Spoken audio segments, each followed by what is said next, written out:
Okay, good evening. I'm going to go ahead and call the meeting to order and welcome you to the Coeur d'Alene School District 271 Board Meeting for July 6th, 2020.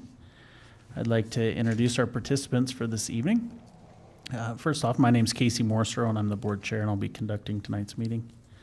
Starting at my far right is Miss Rebecca Smith and Miss Lisa May. To my immediate left is Miss Jennifer Brumley, our vice chair, and Miss Tamber Pickford. Also tonight joining us is Dr. Steve Cook, our superintendent, and Miss Lynn Town, our clerk of the board. Public comment is scheduled at the beginning of the meeting. Please sign in on the sheet provided at the entrance door. We may also have received comments in writing. Comments may always be submitted to the board in writing through our clerk. Okay, is there a motion to approve tonight's agenda? Second. Okay, it's been moved and seconded. All in favor? Aye. Aye. Okay, motion carries. Board of Trustee comments. Doesn't look like anyone submitted anything ahead of time. So I will move on to board recognition. I'll turn it over to you, Ms. Pickford. Oh, or actually, Dr. Cook, you're going first. Yeah. Sorry.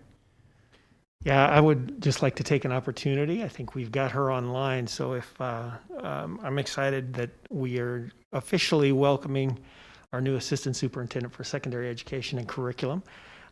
We've got Kelly Nichols here tonight, and I see her. She's on screen. Hi, Kelly.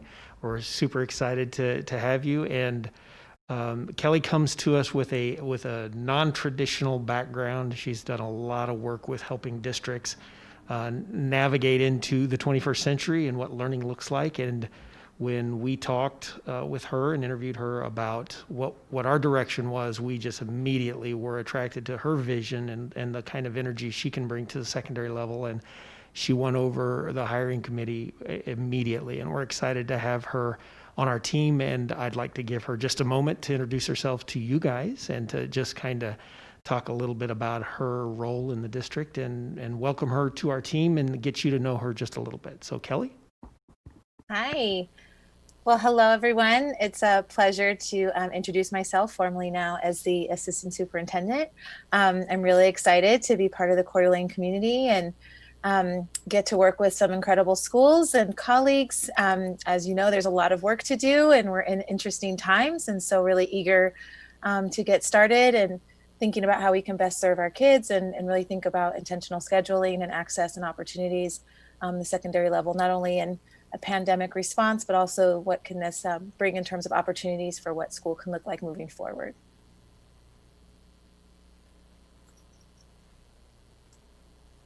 Okay, well, thank you, Kelly, and welcome.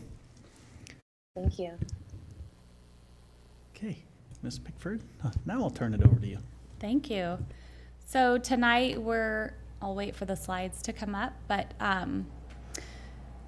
we are going to go over our Teacher of the Year award and other awards for Invest, Inspire, Innovate, and Shining Star Awards, as well as I just wanted to acknowledge real quick, we weren't able to obviously have the dinner to celebrate our retirees in our school district, but the CEA and the president, Kim Ziegler, did a really cool write-up in the paper, I believe it was in June, about all of our retirees. And also our first up was our Teacher of the Year award, Margot Swanson, who is the English teacher at Lakes Middle School. It was really cool to see these celebrations. I don't know if any of you had the chance, but our own Facebook site, Coeur d'Alene Public Schools, kind of whoever took the pictures and documented how they celebrated each one was pretty cool. It was fun to see and kind of be a part of it that way. So Margot Swanson is our Teacher of the Year. Our high school Teacher of the Year is Shelly Blank, and she's a reading specialist at Lake City High School. Our elementary Teacher of the Year is Travis Ewert, and he teaches 4th grade at Ramsey Magnet School of Science. And our rookie Teacher of the Year is Ben Dodson, a language art teacher at Canfield Middle School. That was funny with Mr. Lilliquist with the megaphone. I can only imagine what he was saying on that last picture. But anyways, our Shining Star Award for our Classified Employee of the Month of April is our office manager at Fernand Sim Academy, Amber Betts. And our Shining Star Award classified employee for the month of May is a bus driver, Robert Wheelock. So please help me in congratulating all of our Shining Stars and Teacher of the Year awards and our retirees. We just thank you so much for being a part of Coeur d'Alene Public Schools. Okay, thank you, Tambra. Okay, we are ready for public comment. Before we start that, I will just read from my script here. I'd like to remind the public, while this is a meeting of the Board of Trustees that takes place in public, it is not a meeting with the public. It is a meeting of the board to conduct district business. The board does allow some limited public comment on district-related items. Those wishing to address the board during this public comment period are limited to one comment not to exceed 3 minutes. If you have additional comments that you would like to present to the board, you may provide those in writing to our clerk of the board, Ms. Town. She will ensure that members receive the additional commentary. Please keep in mind the board members will not respond to public comment. If I determine that an individual statement is too lengthy, personally directed, abusive, or repetitive, I may terminate that speaker's privilege to address the board. And we have one person signed up tonight, is Brendan Mandel. I'll just ask you to go to the podium and just make sure the red light is on the mic there, please.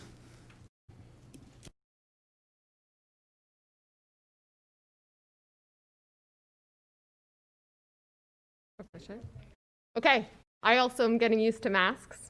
Good evening, Superintendent Cook and Board of Trustees. My name is Brennan Mandel. I'm a parent of 2 students in the school district. You've heard from me through an email, but I'm here today to ensure that the public record captures or restates my concerns about your current position to not require face masks among students when school reopens. Today, Panhandle Health reported 90 new cases of coronavirus, a record high and with no signs of abating. I work in public health, currently on the global COVID-19 response. Since my email to you last week, even more evidence about the public and individual benefits of mask wearing has come out. Masks and physical distancing will prevent deaths, slow transmission, and avert economic shutdowns. I am watching as other countries, including those with far fewer resources, have been more successful at managing the pandemic with very simple, achievable steps, including face masks in schools. And while my profession by no means makes me an expert on all things COVID, you can imagine my surprise and others when the district email on June 26 announced that students will not be required to wear masks when school reopens. This position is contrary to the evidence and does not follow the guidance from CDC and American Academy of Pediatrics on safe reopening of schools. Both include recommendations for, at the minimum, older students and all adults to wear masks. I've not seen anything from the State Department of Education on this item, but here's a quote from Idaho Department of Health and Welfare. Until such time as a vaccine is available or there is sufficient population immunity to the virus, community mitigation and personal accountability measures must be taken. Among their recommendations are wearing face coverings in public places, which are schools. In addition to the community health benefits, wearing a mask is a gesture of kindness, consideration for others, and responsible civility in doing our collective part to keep schools open, parents at work, and our healthcare workers and families healthy. What better place to establish and teach that than in our public schools? As our educational leaders, don't you want to do everything you possibly can to protect our children's education, the health of our teachers and staff, and our community? Are you leaders that base your decisions on science and evidence and guidelines? Are you leaders that make your decisions based on how it might impact our economy?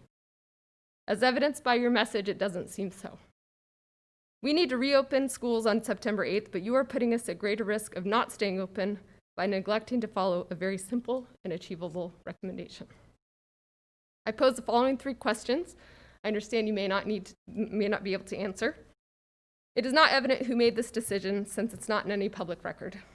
Since you do not seem to be making your decision based on current science and public health recommendations, you should inform the public on what basis and which guidance you are following when you are deciding not to require students to wear masks. Number 2, the June 26 district email does say, at this time, you should specify to the public the criteria or metric for which you would decide to require face covering and therefore be more aligned with public health recommendations. Number 3, if you double down on your decision not to require masks in schools, You should communicate to the public how you will address the equity gap to ensure that those who are at higher risk have equal access to educational opportunities in our schools. Thank you, and I'm happy to repeat those questions.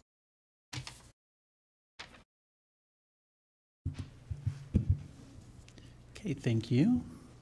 We did receive a public comment also via email from Audrey Buckland. Ms. Buckland was also requesting that that mask be mandatory, and that should be in your email if you haven't had the opportunity to read that.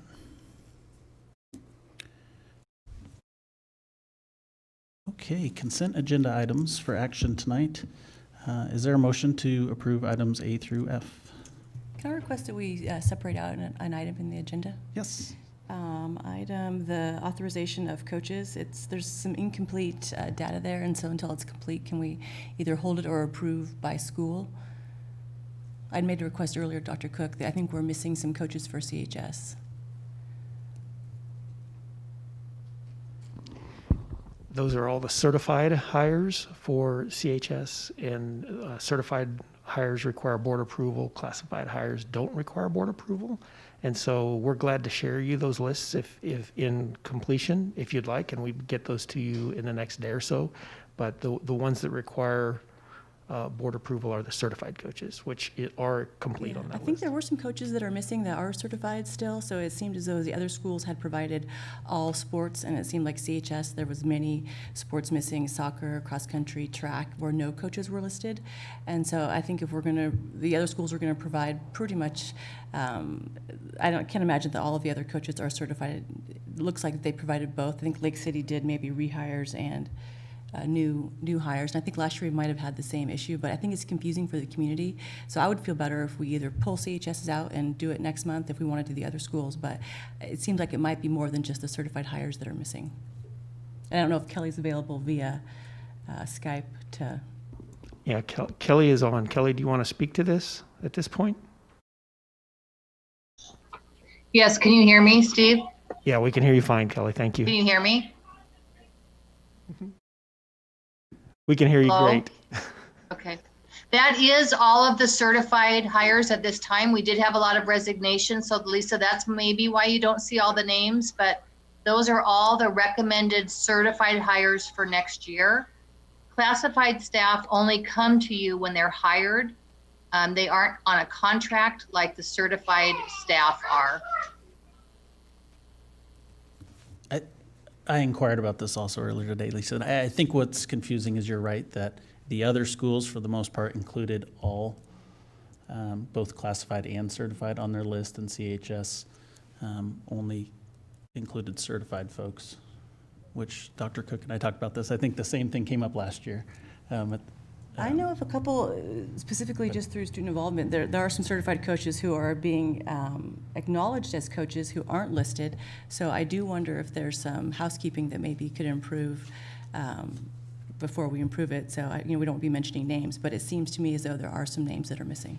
I would just need to get access to those names, so if you could maybe email those to me or send those to me. But I think moving forward, I think it is confusing for the community. We every year approve coaches that are interacting with students, and whether they're certified or non-certified, I think we should decide which ones we need to approve. I think it's good measure and good transparency that the community sees that we're approving all staff that's interacting with students on a regular basis. So can we move forward to that, Kelly? Or I guess in the memo, make it really clear as to why some schools are providing names for all sports and some schools aren't, I guess? If it's the board's will, we're glad to incorporate those lists annually. But currently, that's not the expectation the way that it's been written. It's just renewed contracts. These are the renewing contracts annually. And so that would be a change from previous practice. But if that's what the board wants, we're glad to consider that. I think it's, to me, it's a legitimate request to do something where there's uniformity, because I think it does create confusion amongst us and then certainly anyone who reviewed that packet. So, if we could do something maybe where the form, okay, these are the classified rehire, coaching rehires that require board approval, and here's the list of certified that do not, or something And it's just for acknowledgement, Like for information only? right, for information. So there's some for approval, some for information. It could be on the same document even, but I think it would just maybe help to clarify, especially when we have essentially all 5 schools did it differently. In format, at least. And I think CHS was the only one that did certified only. Kelly, you got that? Yep, we can do that. Okay. And I apologize for not giving a heads up previously. I just forgot till I saw it.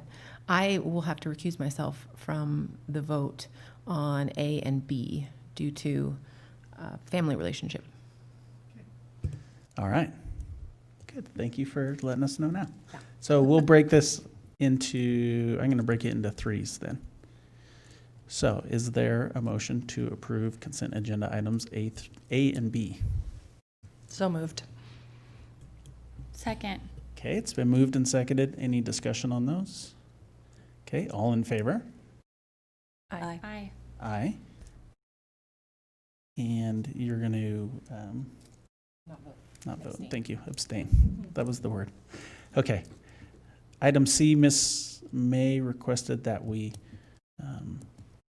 pull that item, or do we want to approve it and then just ask that we see the rest of the coaches? I'm happy if come we first? approve it, but we also looking to see if we're going to follow that route, that there could be some certified coaches who, or certified teachers who are coaching that aren't listed. So just if we could do some housekeeping and next meeting, see Get the either list. that we got them all or we missed some, would be great. Maybe they don't know yet. No.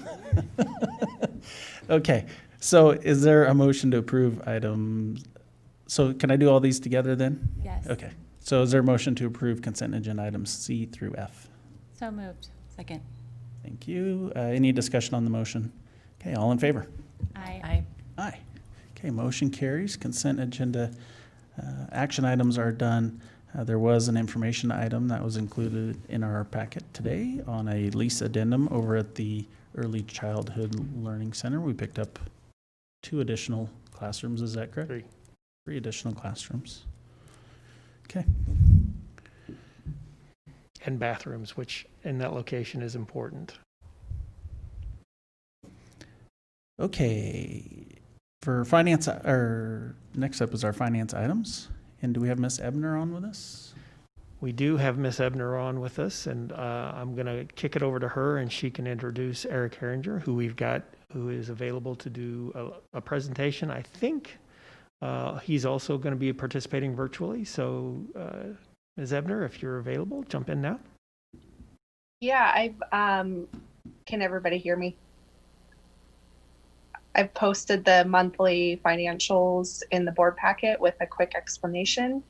And if there are no questions on the monthly financials, I'll kick it over to Eric when he's ready.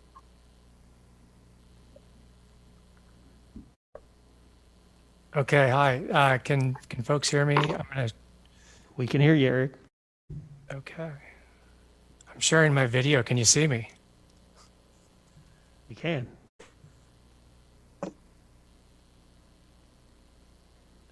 So, good evening.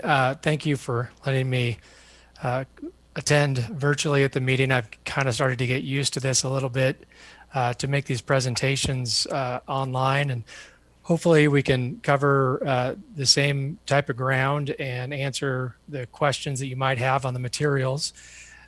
Katie put the presentation I put together up on the screen. I don't know, can I flip it? Or am I going to have you flip through, Katie? Seth is going to click through, so you might want to. Okay, so I'll just give some cues. Okay, Yeah. Great.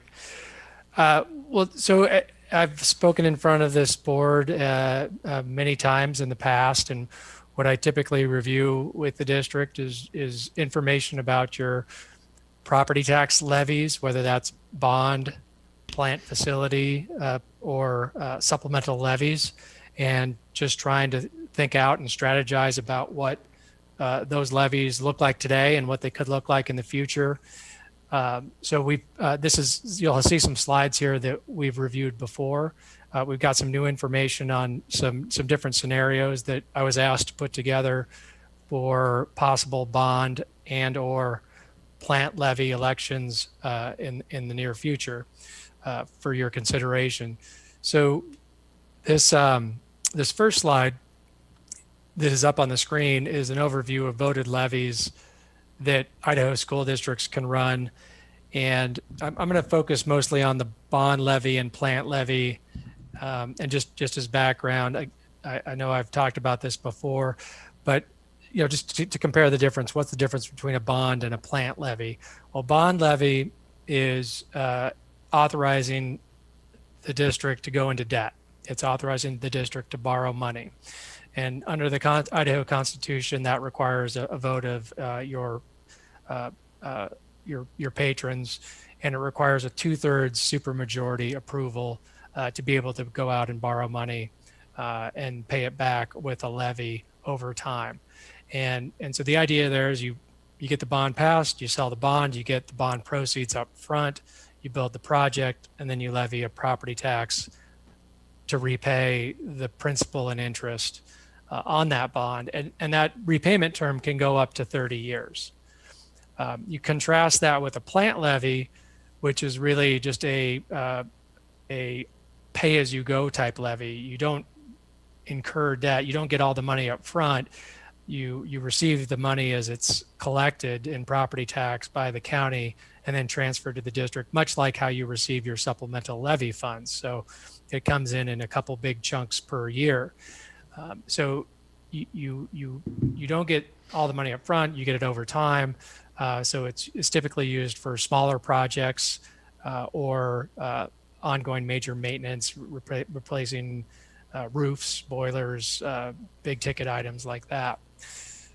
The plant levy, one of the benefits of it, one of the significant benefits of it is that it has a lower voter threshold. So in your case, I think any type of plant levy you might consider would be a 55% approval as opposed to 2/3. So that's a lot more achievable in terms of we've got some stats on election results, and you'll see the difference in statewide election results for bonds versus plants.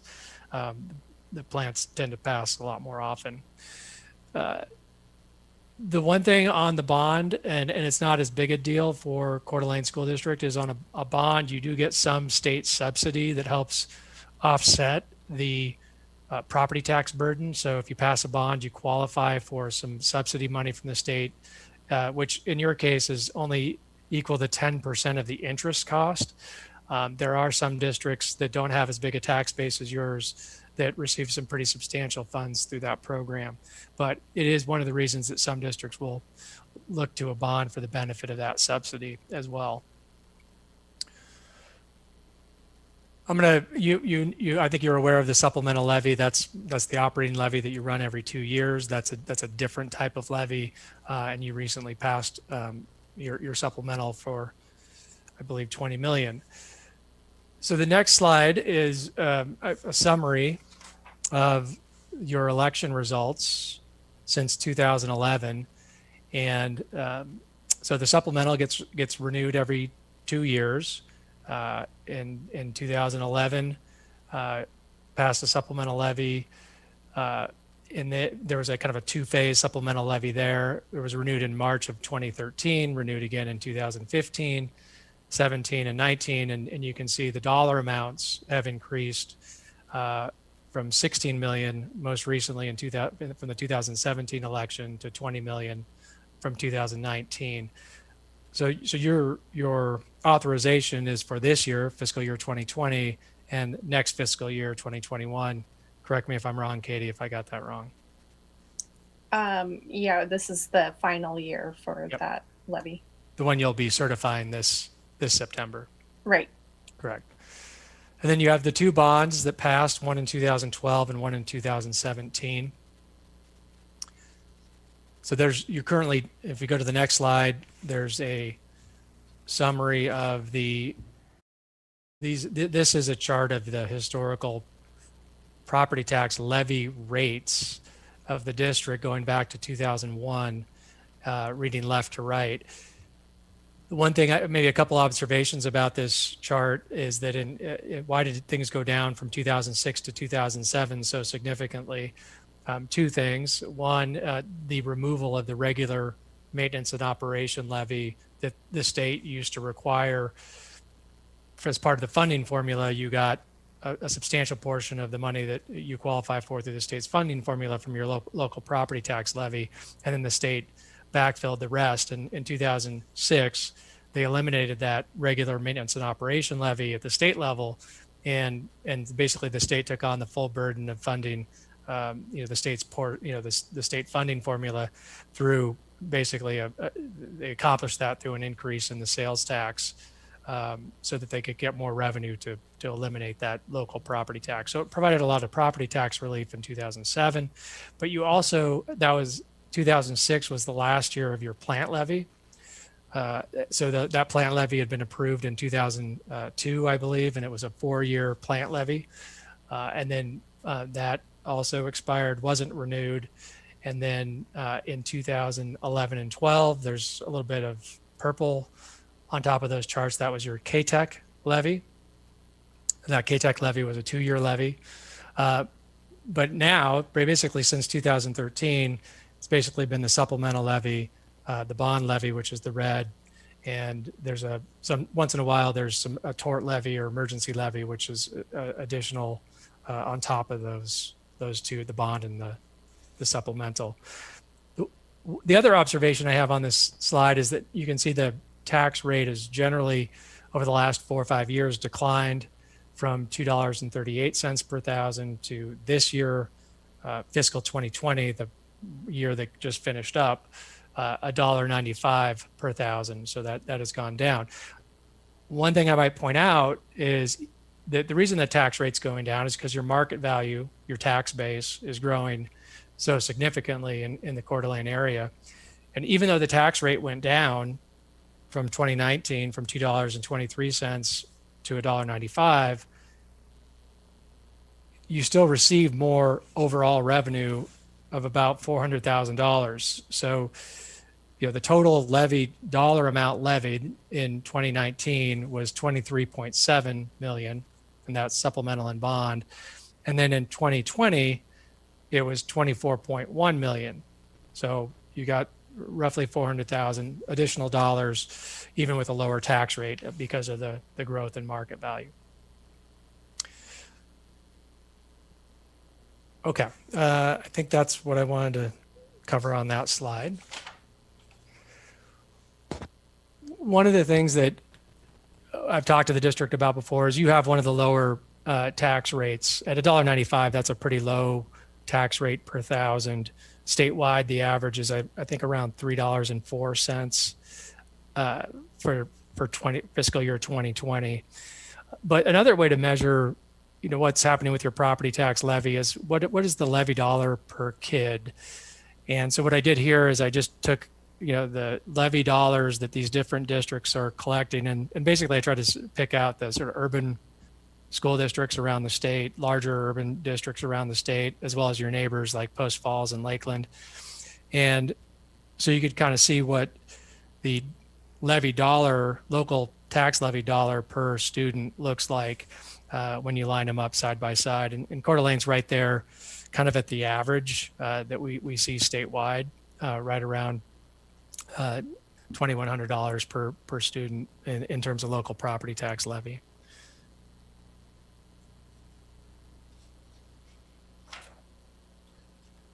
So let's maybe move on to the next slide. So the analysis that we put together, and then we put this together in April to help the district think through kind of what it might want to do relative to capital needs in the district.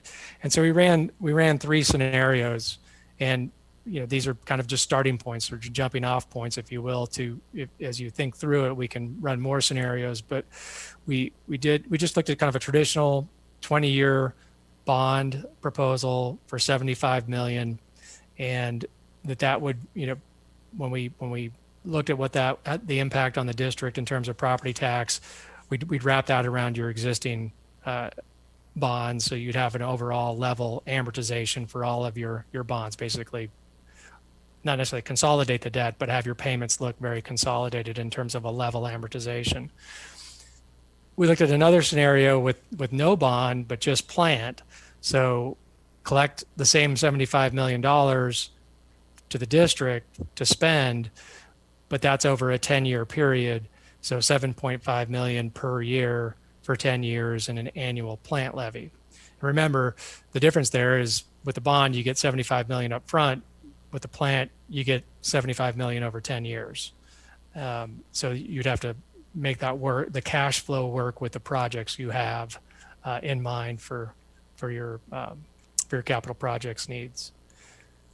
And then the third scenario is kind of a combination of the two, where we looked at a $45 million bond with a 20-year repayment term and a $3 million annual plant levy. So for 10 years, 30 million total. So it's the same sort of 75 million round dollar figure, but splitting it up between bond and plant. Some of the assumptions we used as we went through the analysis is we did this in March. We were looking at interest rates in March, and when we do this longer term planning, we like to put a cushion in on interest rates. We put in a 0.5% cushion on top of rates that were current in April. What's happened since April is rates have gone down quite a bit. So there's today probably a full percent cushion on the interest rates in this analysis, which I'd rather be on the high side than the low side at this point in the planning process. You have a good bond rating. You'd be able to borrow it with a bond at very low interest rates, your market value.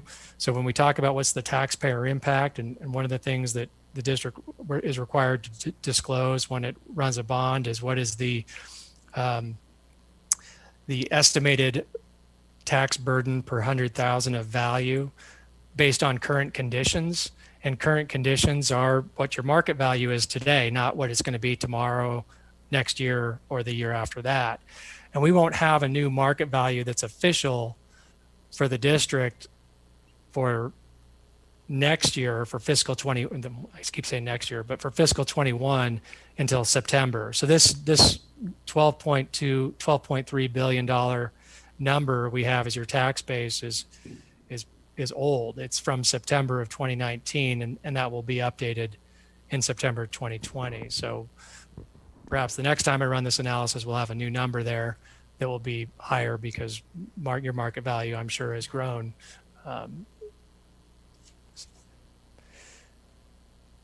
But again, for these planning processes, we're not allowed to assume growth until we actually can see what the number is. The levy equalization, I talked about that. That's the subsidy you get from the state that offsets the bond payments. That's 10% of your interest cost. That's a formula that we get from the state Department of Education, and that's a number that really hasn't changed much. Some districts it changes back and forth, but you've been pretty consistent historically at 10%. We've assumed an election date of March of 2021, which if you ran a bond or a plant in March of 2021, the first year you'd certify the new levy would be for fiscal 2022, which is when what you certify in September of 21 for what the county calls tax year 2021. There's always this difference between the tax year is 1 year behind the fiscal year of the district.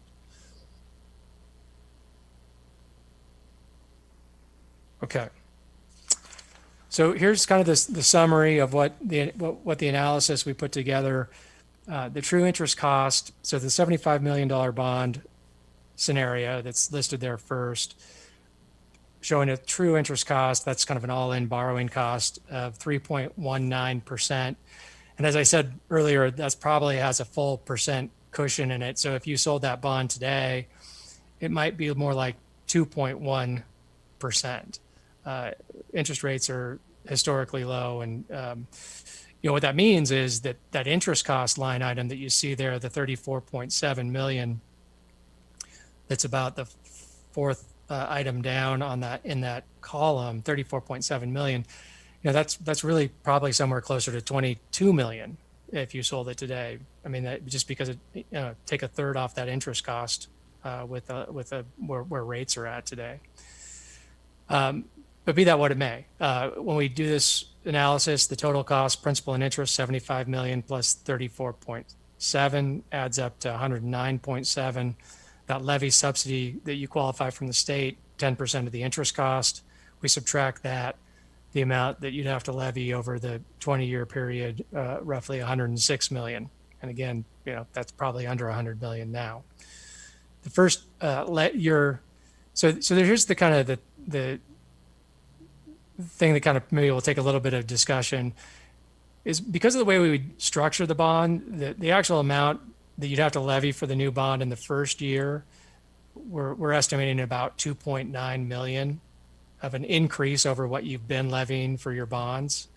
And that's because, we wrap this new bond payments around your old, and once your old bond payments are paid off, we'll make bigger payments on the new bond. And you'll see that in a graph I have a little bit later. But that's the real increase that we're anticipating is about a $2.9 million increase in the bond levy. And that would translate into $23 per 100,000 of value. And that number is shown there at the second row from the bottom. But the tricky thing is this House Bill 626 disclosure that needs to be made, and it's very formulaic.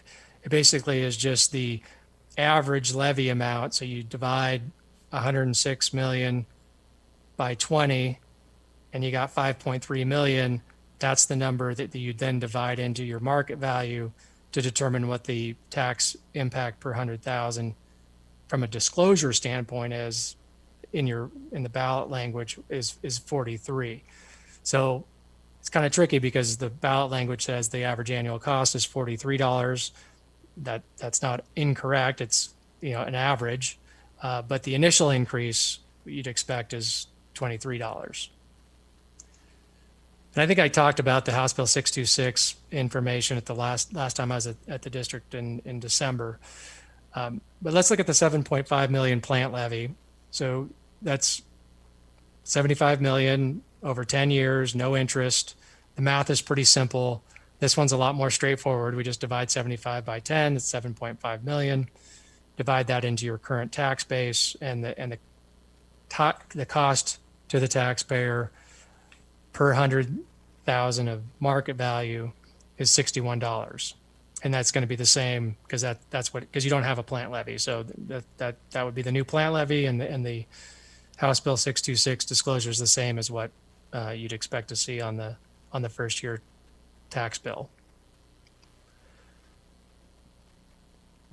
And then the combination package, if you will, of 45 million bond and 3 million plant, that is, the 45 million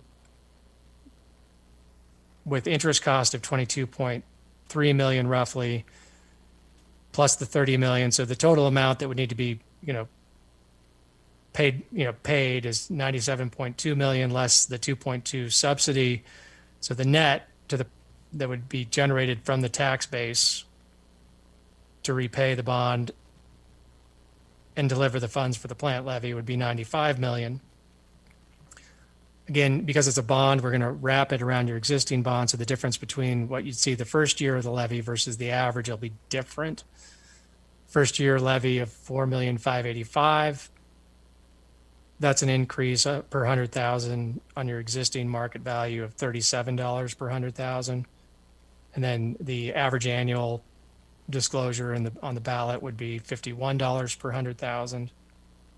And then the footnote down there breaks it out between how much of that's bond, how much of that's plant. For the ballot language, it would be $27 for the bond and $24 for the plant, totaling 51. The actual we'd expect in terms of the first year would be a $13 increase for the bond, but the same 24 for the plant, for a combined impact of $37. Eric, can I ask a quick question about the House Bill 626? So is it? Why don't I go to the next couple of slides, because there's some graphs that I think help tie this together pretty well.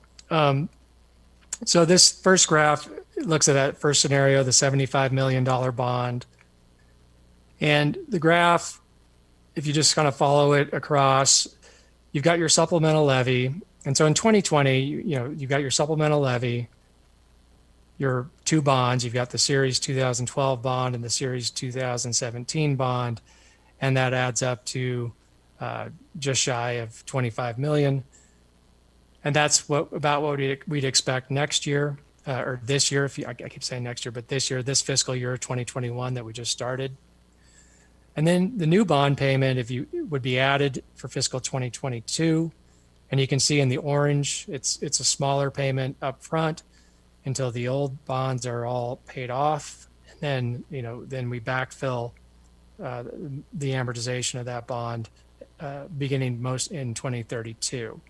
So, you sort of have one sort of increase in the dollar amount, and then it just remains level. So, in this, obviously, we've assumed that you would continue to renew the supplemental levy, and in this case, at the $20 million level. And that's the assumption we've made going forward, that would not necessarily go away. It would stay there at the same amount. So the next slide, this is the plant levy. So there's no bond, no new bond, right? It's just, you see the same baseline supplemental levy at 20 million, the existing two bonds that pay off in 2031, and then this new plant levy for 10 years would be on top of that, so that the annual dollar amounts levied is higher, obviously, than with the bond proposal.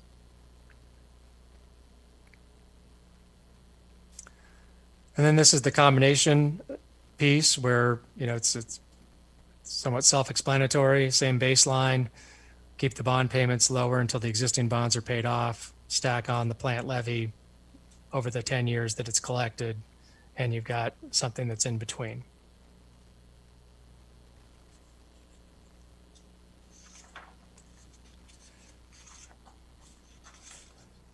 The next slide is the market value history. And so, I talked about how the tax rate's been going down. It's because what you see here, which is your market value, has been increasing so significantly. It's been a very significant recovery from the housing crisis and then the Great Recession. One of the questions I get asked a lot is, well, the economy's obviously been negatively impacted by the COVID pandemic, or should we be expecting another drop in market value like we saw in 2010, 2011, 2012? And my answer to that is it still seems pretty unclear, because most of the real estate numbers that I watch and talking to mortgage brokers and real estate folks and looking at Zillow data, the market values in a lot of the growth areas of Idaho continue to go up. And the one thing to keep in mind is that the market value you'll be levying against for fiscal 2021 is an market value as of January 1 of 2020. So you're not, I would fully expect that you would see another increase in market value for this coming up fiscal year that we'll know for sure come September. And then the market value for the following year, for fiscal 2022, will be based on the actual market value as measured as of January 1 of 2021. So that's more than a year out. And there's still 5 months left in the year to see if we have a sort of negative movement in market values. But I don't sense that we're going to see a severe drop, perhaps more of a leveling out, at least where we sit today. One of the concepts that we've been talking about when we talk about market value, and Katie, can you go back to the last slide, is to really be thoughtful about what's happening with your market value. We all know that over the last 3 to 5 years that your market value has gone up because the value of people's homes has been going up. There has been new construction, and I think there's been plenty of new construction that's occurred. And when you get new construction, that's just more, that's more tax base that's helping spread the burden among new taxpayers. But if all of your market value growth is just from the revalue of existing property to a higher value, it's the same people paying the tax bill. It's just getting spread out depending on whether your home value is going up higher than your neighbors. But when we get new construction, we get sort of new taxpayers.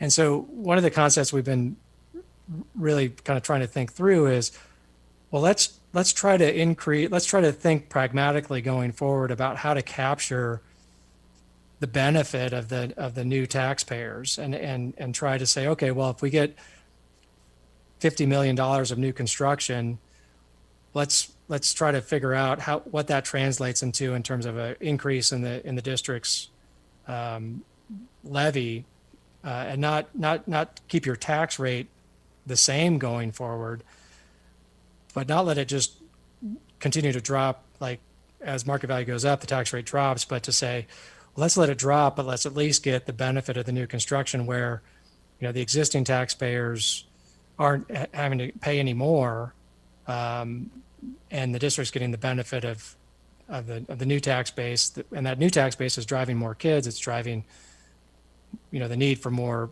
facilities, the more supplemental dollars, and just trying to tie those things together a little bit more closely as we plan forward for the district. And I don't know if I've really talked about that idea with the district a lot, but I kind of wanted to introduce it and let you know that that's something we're trying to model out and think about when the levy budgets get set and certified to the county. Eric, that's one thing that we worked on quite a bit with our passing of our supplemental levy, just to remind the board, is we base the increase off of the new growth in the district rather than, the increase in assessed values. Right. To hopefully give local taxpayers a break. Yeah. Okay. Good. So I'm reiterating something you already covered, and it's consistent with what you've been doing. Good. So the next slides are some election history data that I think is helpful, obviously, as you think about what you want to run and put in front of the voters. This first slide is the bond election history since 2011, and we go back to 2011, and that's our starting point because that's the first year where we had consolidated elections. Prior to that, the districts around the state ran their own elections on whichever date they chose. Beginning in 2011, the counties run all of the elections on 4 specific dates: the March, May, August, and November dates. And so we've been tracking election results since, because it's all consolidated now, and we can get the data from the counties. So kind of unfortunate news for someone in my business who underwrites bonds. Really haven't been a whole lot of bonds passing over the last 3 years. The election results in 17 for bonds were very solid. We thought that there was a nice trend going where odd numbered years were having better results. We had 2013 with 50%, 2015 67% of the bonds passed, 2017 76%. I mean, those are some pretty amazing passage in terms of the number of bonds that were passed in any year, given that we have a 2/3 supermajority. I was thinking 2019 might be a nice year for election outcomes, and it wasn't. The only 1 out of the 5 bonds that were run in 2019 passed. So far this year, I think we only had 2 that have been run, and neither of them passed. I think they were both in May, so kind of a tough time to be running a bond in the middle of the pandemic. And it was also, all vote by mail for those May elections. So that data is not great for someone in my line of work. And then the next slide looks at the election for bonds by month. And so, which months have higher passage rates. This data has been pretty consistent over the years. March tends to be the best date for election success for bonds. Followed May and August are equal right now. 35% of the bonds run in May and August have passed. 55% of the bonds run in March have passed. And then November is only 25%. So there's this kind of clear trend there that the advantage is in March. There's also a lot more bonds that get run in March. As you can see on the right-hand side of this chart, looks at the number that are run. So there's much higher amount of bonds get run in March. The next slide is the plant levy data for the same idea with plant levies going back to 2011. The passage rates are much stronger here. And even in the last 3 years where we saw the not so great results for bonds, we've still seen some good results for plant levies, particularly in 2020 with 78% of the plant levies that were run did pass. Now remember, the plant levies have typically 55% approval, so that is a lower threshold, and that's part of the reason why you see better outcomes here.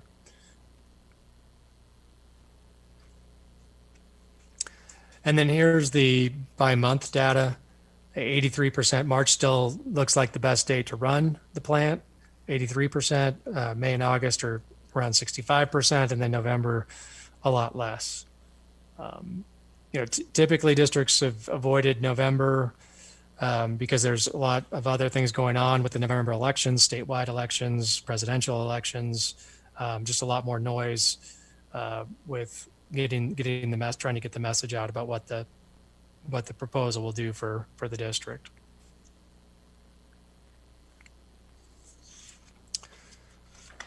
So that's the update for now. I really enjoy getting to work with the district and with Katie and with Dr. Cook, and we'll be getting together once we get the market values from the county in August to make sure we're kind of hitting the targets with the levy rates that are consistent with what the district's trying to accomplish. Okay, thank you. Hopefully that's what you wanted me to talk about. Thanks, Eric. If you don't mind, I'd like to open it up for questions. I think we've got a few up here. Hey, Eric, it's Lisa. I want to come back to slide number on page 6. So I think it's important, House Bill 626 has implications for our area specifically. I know that this last go around, House Bill 626 was difficult for some local districts as far as explaining it to the community. So I want to ensure that I have a proper understanding of why the legislature felt it important to pass this bill. And so, correct me if I'm wrong, but do we see the difference in what we have to put on ballot language versus what we're saying our first year tax impact per 100,000 would be? Is it because when we're reporting on the ballot, they're not taking into account increase in market value? So over the length or the duration of the term, that's why the number is less? Or can you elaborate so I can clearly understand in my mind if I have to explain to a community member the difference between the two numbers? Yeah, no, good question. There's two things there. One is you're not able to use the growth in market value, so you're basing it on today's market value, and whereas as you've seen with your tax rates historically, your tax rates have gone down, so that cost per 100,000 today is less than it was 5 years ago. But the way the language is written, you have to do it based on current conditions, which is your current market value. So yeah, that you don't get to think about what the market value could be 5 years from now. The other is there wasn't really any guidance on whether you could say, well, this is replacing an expiring levy. So what is the offset to this new levy? For example, on slide 6, this new levy for the bond costs on average on current market value $43, but the district's existing levies are going down. If you think about it from a supplemental standpoint, if you're required to just say what the cost of the supplemental levy is per 100,000 if you renewed the 20 million, but you couldn't say it's replacing an old expiring levy, it would, as a taxpayer, you might say, well, that's going to increase my taxes by that much. And it's like, no, I mean, it's replacing the same amount that's expiring. So it's not going to increase your taxes. It's going to keep them the same. But if it doesn't pass, it's going to go down. So there's kind of those two things there that that kind of cause that confusion or difference in terms of what the real impact you'd expect on the taxpayer when you say, how much more is it going to cost me next year compared to what I'm paying this year? Right, if we're looking at the first scenario on your slide. Fortunately, we've gotten some guidance and clarification out of the Secretary of State's office, and I believe I talked about this in December, that we do have some expanded ability to talk about what those offsets could be. We can't necessarily say, but if we get market value growth, it's going to do this. What we can say is the cost of this new bond proposal is $43 per 100,000, but the district's existing levies are going down $20, so the net is 23 increase, not 43. Right. And so that can be tied together so that the message that you see, and I think the key thing there is that what is disclosed on the ballot is consistent with what the district's bond information fact sheet is also saying. So if the disclosure on the ballot says 43, but the district's levy information and fact sheet says, but it's going to be, that's not 43, it's 23, then you've got, well, who's right and who's wrong? And well, I'm going to go with the county because the county puts the ballot together, and so it's got to be 43. And the problem we had early on was, kind of created this, well, who's right and who's wrong, and someone must be making something up here. But by being able to tie it together with what's actually on the ballot, with a little more expanded language, and what's being discussed by the district, where they're consistent, I think that's the key, is that you have that consistency. Yeah, thank you for explaining that. I hadn't considered, or I'd forgotten the second scenario where you do have levies or bonds that are dropping off, and that helps kind of explain how the number's less. Do you think it would also be helpful as we discuss these numbers moving forward, and we haven't set a time or a date when we're going to consider any sort of capital project, but if we looked at the 23 and then we had some sort of timeline that we said, what would that number look like using all the scenarios that you're currently using at a 5-year mark, a 10-year mark, a 15 mark? Do you think that would give the taxpayers some confidence in the numbers that we're producing versus the numbers they're going to be seeing on a ballot when they go to the election, when they go to vote? Does that make sense? So, we're just saying in this time when we run the election, it's going to be $23 a year, but is it going to remain $23, or is there a chance it could go up or it could go down? I think I generally have a good understanding, but if the community could kind of see that timeline, it might be helpful for them, and they might have more confidence in our numbers. Yeah. I do follow what you're saying, and I think the idea, like what we would typically do in that scenario is say, okay, well, predicting what your future market value is going to be is maybe a little challenging, with any precision. But what we can do is, if you look at slide 10, there's a kind of history of your market value on that slide, and at the top of the slide, it says the compound growth rate for the last 20 years is 7.1%. So compound annual growth rate of 7.1% over a 20-year period. And so that kind of levels out the peaks and valleys. And so what I typically do when I'm doing longer range planning and thinking about a question like you asked, Lisa, which is, well, what's the tax rate going to look like 10 years from now? I might take half of that 7% compound growth rate. So I might just, hey, let's say 3.5% per year. So if I start out with this $23 in the first year, in the 5th year, that's going to drop, I'm just making up numbers. So, but the idea being drops from $23 to $20, 10 years out, it's 15, 20 years out, by the time the last year of the bond levy, maybe it's 10. So, again, that's kind of the concept, is that you put in, I think, a reasonably conservative assumption about what that growth would look like based on something real like your 20-year compound growth rate. I hope that made some sense.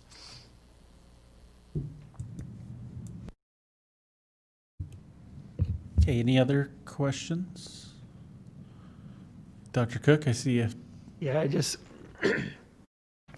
Eric, could that then be run against the algorithm we use to separate out the growth rate versus the increase in assessed value rates over that same time period? So you could actually establish what percentage of that is based upon new growth so that you're actually showing the net on that?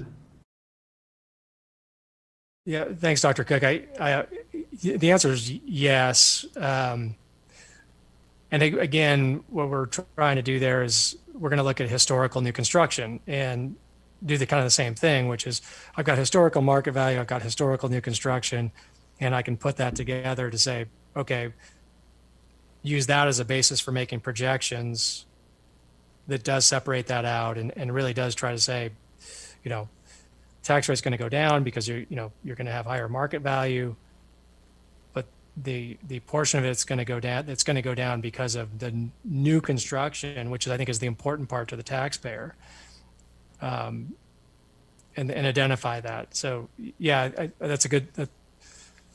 It'll take a little bit of work, but I know we can do it. You look thrilled.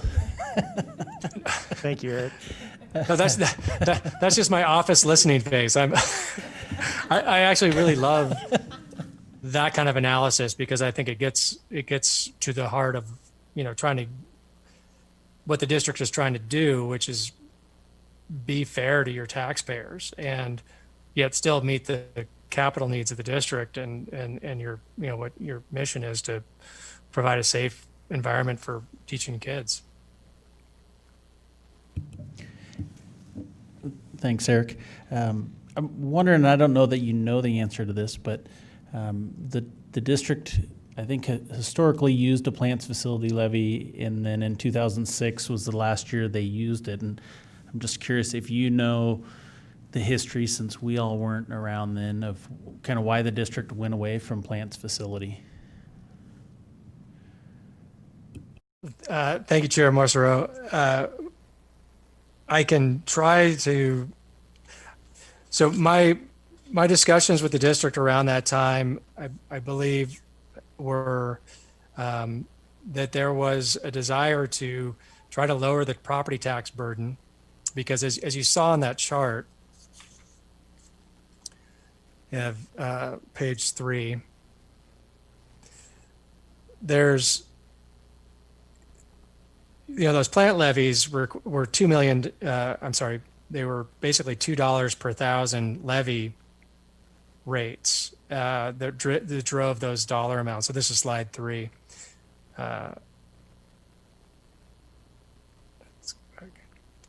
So, not only did you have that regular maintenance operation levy, but if you look at those green bars there, you could do the same. You could get a bond, you could get all the money up front and keep the annual tax bill a lot lower than doing the pay-as-you-go model with the bond.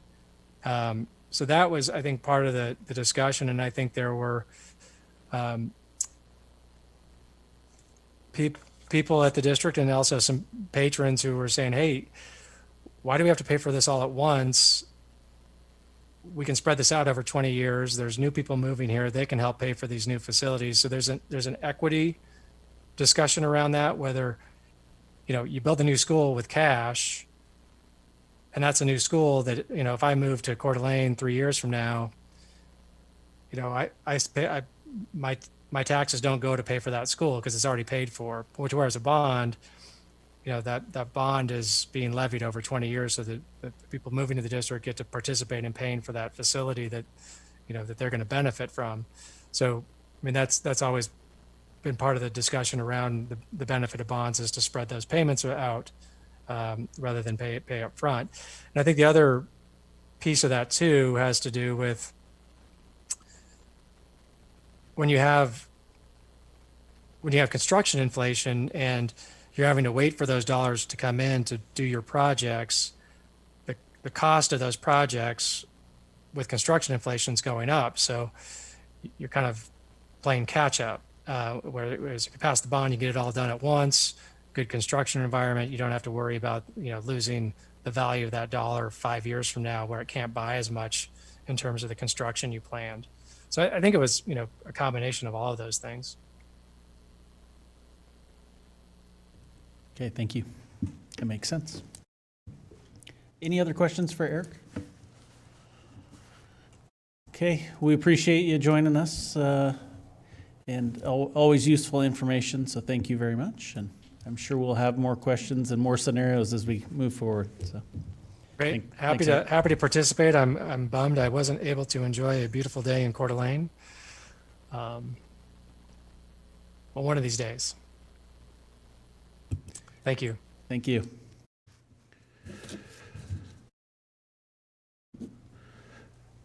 Okay. So we'll move on to our next item here. And Dr. Cook, you're going to start with this one? This is authorizing the sale of real property. Yeah, as you recall, last month we talked about the possibility of bringing district assets to the table and discussing what they could be used for, and the consideration of entertaining even selling those assets. And two specifically properties that were of interest in discussion were the 10 acres next to Hayden Meadows Elementary School that I think the district's owned for quite some time and is sitting there now. And the second one was the now vacant Nexa Elementary School that we used for the last couple of years for Nexa, and whether or not there's a market available for the sale of those properties. And with the intention of, and you'll hear later tonight when Jerry presents the long-range plan, that the priorities we have on finding property and land that could support growth in the community, and the real news that those two parcels aren't necessarily where the growth is occurring right now. And so the consideration for your discussion on what it would look like if we wanted to actually move those properties to market, and the discussion and arguably complications that could go with that, and what your consideration might be. And so we're going to pose those questions to you tonight and ask for your guidance on how you'd like us to direct that. And we would need your approval at this time if we were going to go into some kind of a sale process, and your authorization would be needed and necessary for that process. So I've got Jeff Voller on the line here to help us with that conversation, and we are glad to take any of your guys' questions and considerations into effect, including, as you may well very know, that there has been some interest of, at least from the city of Hayden, on the Nexa property for its historical value and how that might play with or compound the conversation about what it would look like if we sold that property.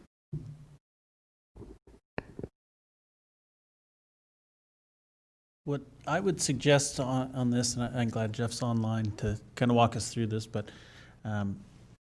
because it's two parcels and two potential motions, is that we separate them and discuss them each, and after we finish discussing, then come back and do motions separate on the two parcels, because I could see where one decision may impact the other. And so I that was my thought, as we have the discussion, kind of talk about Hayden Meadows, the 10 acres next to Hayden Meadows first, then the Hayden site, then come back for motion and see if there's a motion to entertain something there. So go ahead, Mr. Voller. Ed, I don't have a lot more to add. I think really kind of this is your guys' discussion to talk about what you'd like to consider with that. We've presented some information over the last couple months for you guys to consider, and you've seen the valuations of the properties and such that we've done for that. And I agree. I think that's a good idea to separate those two out to, give consideration to two separate ones because they're both pretty different. I think the Hayden Meadows is vacant land ready to go, and as we know, there's some historical perspective to the old Hayden Lake School and the city of Hayden being interested in that. And as I mentioned in the summary that I gave you guys, the city of Hayden has asked for some time for some consideration, and so I think time frame of when you guys would like to, if we decide to go for sale on these with sealed bid, would be beneficial as well to have that as part of the conversation. And if you guys could give us some direction on that, I think that would be appreciated. Okay. So why don't we talk about the 10 acres of vacant land next to Hayden Meadows? I think we're all aware, but that's currently the soccer complex is how most people would refer to that. So thoughts on that? Does anyone want to start?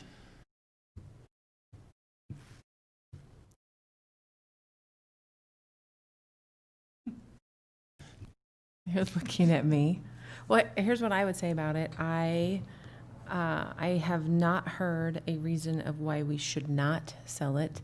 I understand what its use is now, but I think there's a higher responsibility for us to make sure that we have funds available that is not coming from the taxpayers to buy land, and it's one resource to use.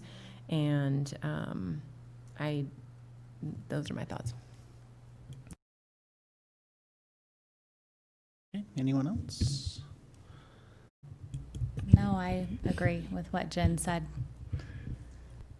Yeah, I agree too, and I'd just like to echo, after listening to Long Range Planning's committee comments over the last several years, there's been a real urgency by them for us to get our assets organized, and I think they have been wondering why we've been hanging onto this parcel for so long, and I think the time is right for us to get organized. It has been a good partnership with the soccer, with Timbers, but I'm hopeful that they can also find, an additional spot to for their fields. But if we don't, I think we might be missing the opportunity to get organized and get land for our coming project. So I think the time is right. And I think we need to decide, it seems like that is the easiest parcel to move forward with if we have to choose one, because there's no building on it and it's ready to go.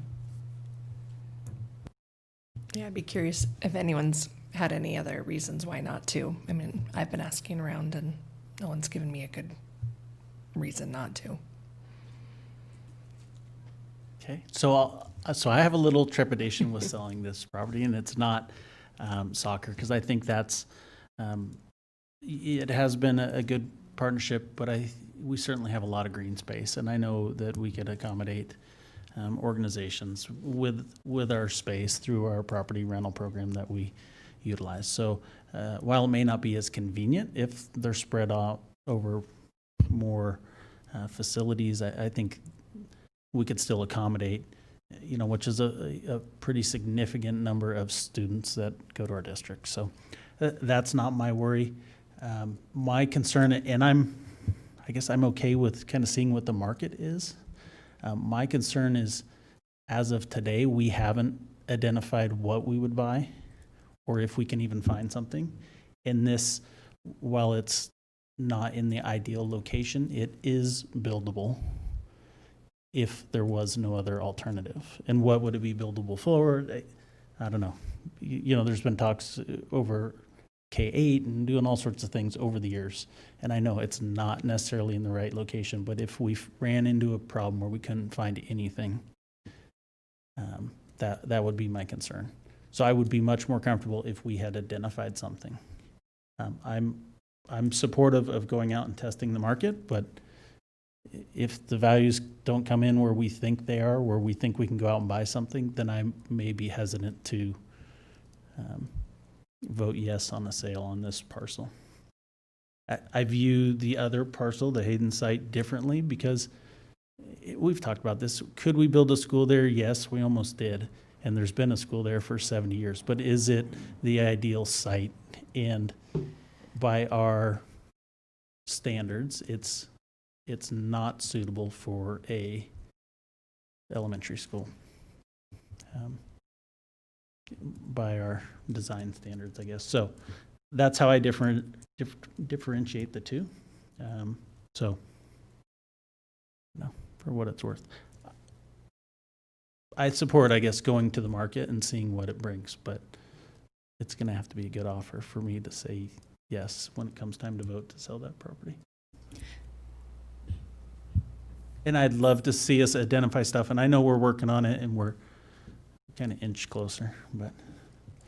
I agree on the Hayden Lake site, but the Hayden Meadows site isn't where we need a school either. And there has been a lot of talk about the K-8, but not that much that we would hold on to that for that sake, in my opinion. And it's a very hot market right now. I would be surprised if we didn't get a good offer. And I think it's good to have, if something were to come up, we would have available funds in the, ready to go, where we don't usually. It's like I don't know, we're kind of like a couple steps behind, it seems to me, and this would maybe put us a few steps forward, or at least, I don't know, if something were to come up, because we're always looking, right, for the area that we need. But I don't know how much talk there's been on the K-8. I know we've heard it a couple times, but I don't know about in long-range planning, how much discussion has taken place with that. I think we were tonight. I think I kind of echo what Timber just mentioned. I have heartburn, again, thinking about not being able to find a site where we have the most growth. I think the rebounding process really illuminated how difficult it's been in the southern part of our district, where we have so many, or not so many, 3 to 4 elementary schools really close together, and it is still providing us a challenge. And so strategically locating schools is an integral part of a long-range facilities plan, and I think we've honed in, we've narrowed it down. We need to be west of 95 for our next 2 projects, and I'm willing to take a risk, and I agree with you, Casey, that it's got to be for the right price. I think we learned some lessons with Thomas Lane, and we have a piece of property that's valuable. So I think we need to accelerate looking for a property on the west. I know you guys are working on that, but putting a school where we know it's not where we're going to see the most growth gives me a lot of heartburn for future boards and future planning of our district. And I feel like with Flows and review of available properties and with our broker, I feel like there are options. We just don't have the money to pursue them. We can't make an offer or even consider it because there's no funds there. So I still stand with my original comment. Okay. Can we just confirm, and I know you're good on this, if we go to sealed bid and it's under, we don't have to accept it if it meets the appraised value, is that correct? Can you just kind of go over that process again? So I think, and Mr. Voller might have a better answer for this, but I believe nothing's final until we accept it. So even if it were double what we thought it was going to be, if we, if for some reason we didn't want to accept it, we wouldn't have to accept it. Correct. That is correct. Yeah. You guys have the final say in that at whatever point you want to, or when we go to bring it to you, the offer, you guys have the final say to vote no, whether it's a great offer or not. You guys can decide whether you do want to sell it or not at that point.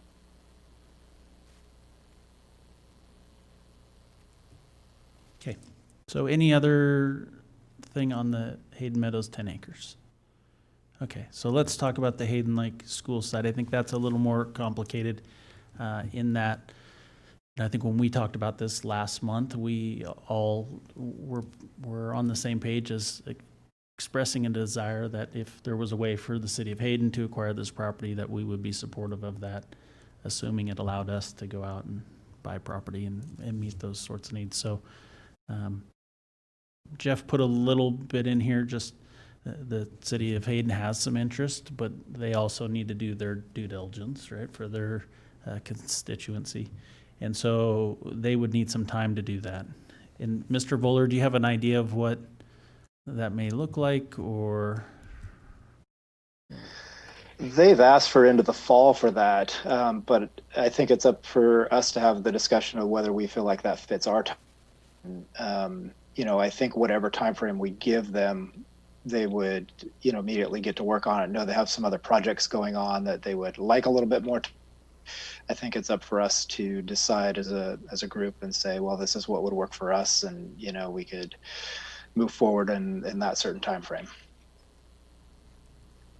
Do you, before I open it up just for general discussion, do you envision where, if the board's so inclined to sell that property and to take it to market, that it could be ran parallel, meaning we could be out there marketing the property and doing those sorts of things and set a sealed bid deadline that's deeper into the fall? Let's say, I'm going to throw in November, just October, whatever it is, that would allow the city to do, you know, 90 days of due diligence. And if they came in between, you know, now and October and said, yeah, we're interested and here's what we can do, and will we have the capacity to do that, or can we do that? I think that's possible to do that. I think they would feel a little risky with that, because I think, you know, they would like to hire an architect firm to come in and look at some valuations and some remodel potential, and maybe have some kind of a bigger scope of work done for them with some valuations, so that if they were to add on to it or remodel it, or they kind of knew their options, similar to what we did a year ago when we were considering whether we should build a new school or remodel it, or what would it take. I think they would like to do that as well, and I think they might be a little less reticent to move forward with that if we were running our process simultaneously. And they're thinking they need a few months to do that? Is that why I they need to think- wait to the fall? Because I just think if you're interested, you just get going on that right away. Part of what I heard was they have some other projects going on right now as well, and so I think if we give them a time frame that works for us, we need to just say, hey, here's what we feel like we can do. And remember, there is a time frame of that the evaluation is due as well, and that was, we received it in January, but then we actually received some follow-up information to that in March, and so Ms. O'Dowd, I believe, verified that we could probably use March as our reset date for that. So we are 3 or 4 months into it now at this point, and we have a year from that date. That's on the appraisal you're talking Yes. about? Okay. Correct. And if it was beyond that, you have to reappraise? Correct. And I think I'd like to just add that I think some of the conversations we have had with the city of Hayden in the past are also still lingering about the possibility, for example, of would we even consider doing something like trading the building for the land that the city owns on the north side of that property, just north of our land. And if there are some creative solutions, you know, this is arguably an expensive piece of ground that the city is going to have to figure out a way that they could come up with that money. And if there's any alternative means for us to get to a solution in which both of our needs would be able to be met, I think that's what the city would ask us to entertain. And I think that's fully within your guys' consideration on whether or not we have the ability to do so, which could include trades, which could include some kind of compromise and those kinds of things. And so we've started at least investigating what that might look like. I'm not an expert at all on what their processes would look like, but I do think that the amount of money that property is going to draw for that kind of interest is not an amount of money that the city of Hayden currently has sitting in a bank somewhere right now we're ready to cut a check on. So they'd have some things they'd have to do as well to get to that point of purchase. And the exchange they were talking about was what we use, the bus loop area, correct? Or any other possible property they might have? Yeah, I think that was one of the ones specifically that they referenced. And if you recall, by statute, we can trade between public agencies. And so there is the possibility of creative solutions there that may exist. But the trade is really about value for value too. So it would have to make sense for both parties. I'd be curious, Dr. Cook, if you could elaborate, or Jeff, whoever's been having conversations with the city of Hayden. I know when we got close to coming to terms previously with a land swap and building the elementary school there, they were going to then take ownership of the older facility. So they have a pretty good of a understanding of what they're getting themselves into. Were they wanting to do more evaluation than they already had done previously? Because we've kind of done this dance once before. And so I think for me, I really would like to see the City of Hayden utilize this property if they can, because I think it would be an asset for their community. On the same time, I think we need to set a really firm timeline. It'll be vacant come, or it is vacant now, and so sitting on a vacant property, I don't know, is also in our best interest. And so if they would be willing, even if we did a workshop, or we could get a better understanding of how much time they would need, I think that would be more helpful, for me at least.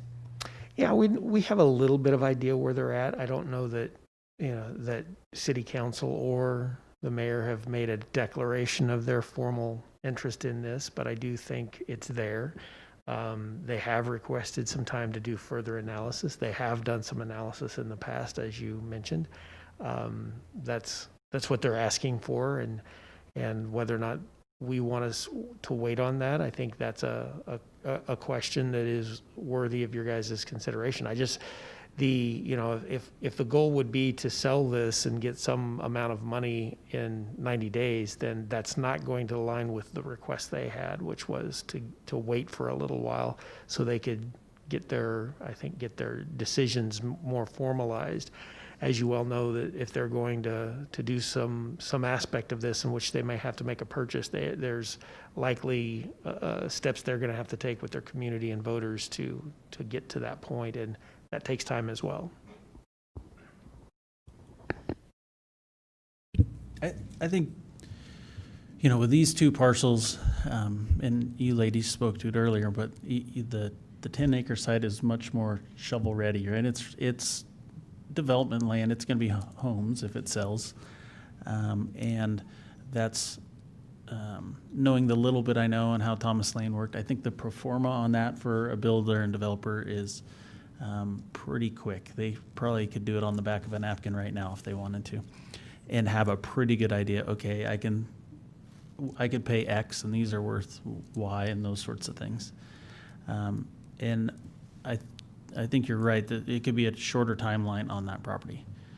To me, the Hayden Lake site, it just has so many more complexities. I think it's whoever shows interest in that, whether that's the city of Hayden or a developer, it's going to be a longer timeline to run those pro formas and decide what you're going to do with those. If it were development, it's likely, I would guess, mixed use of some sort with a combination of residential and commercial, and that's just a more complicated project. So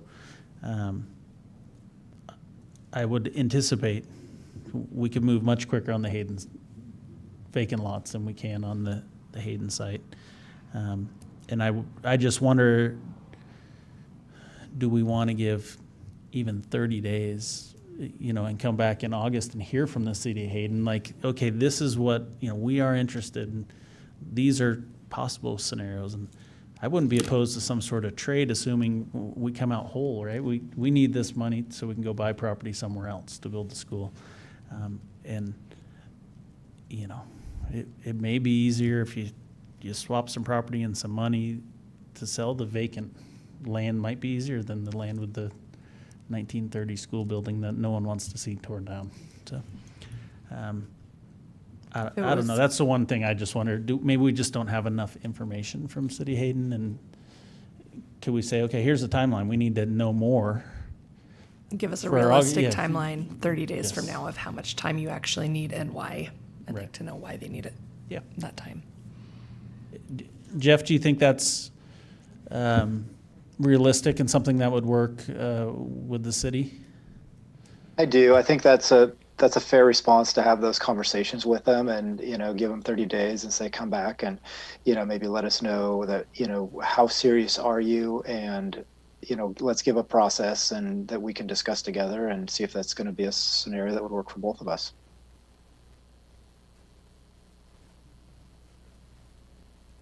Okay.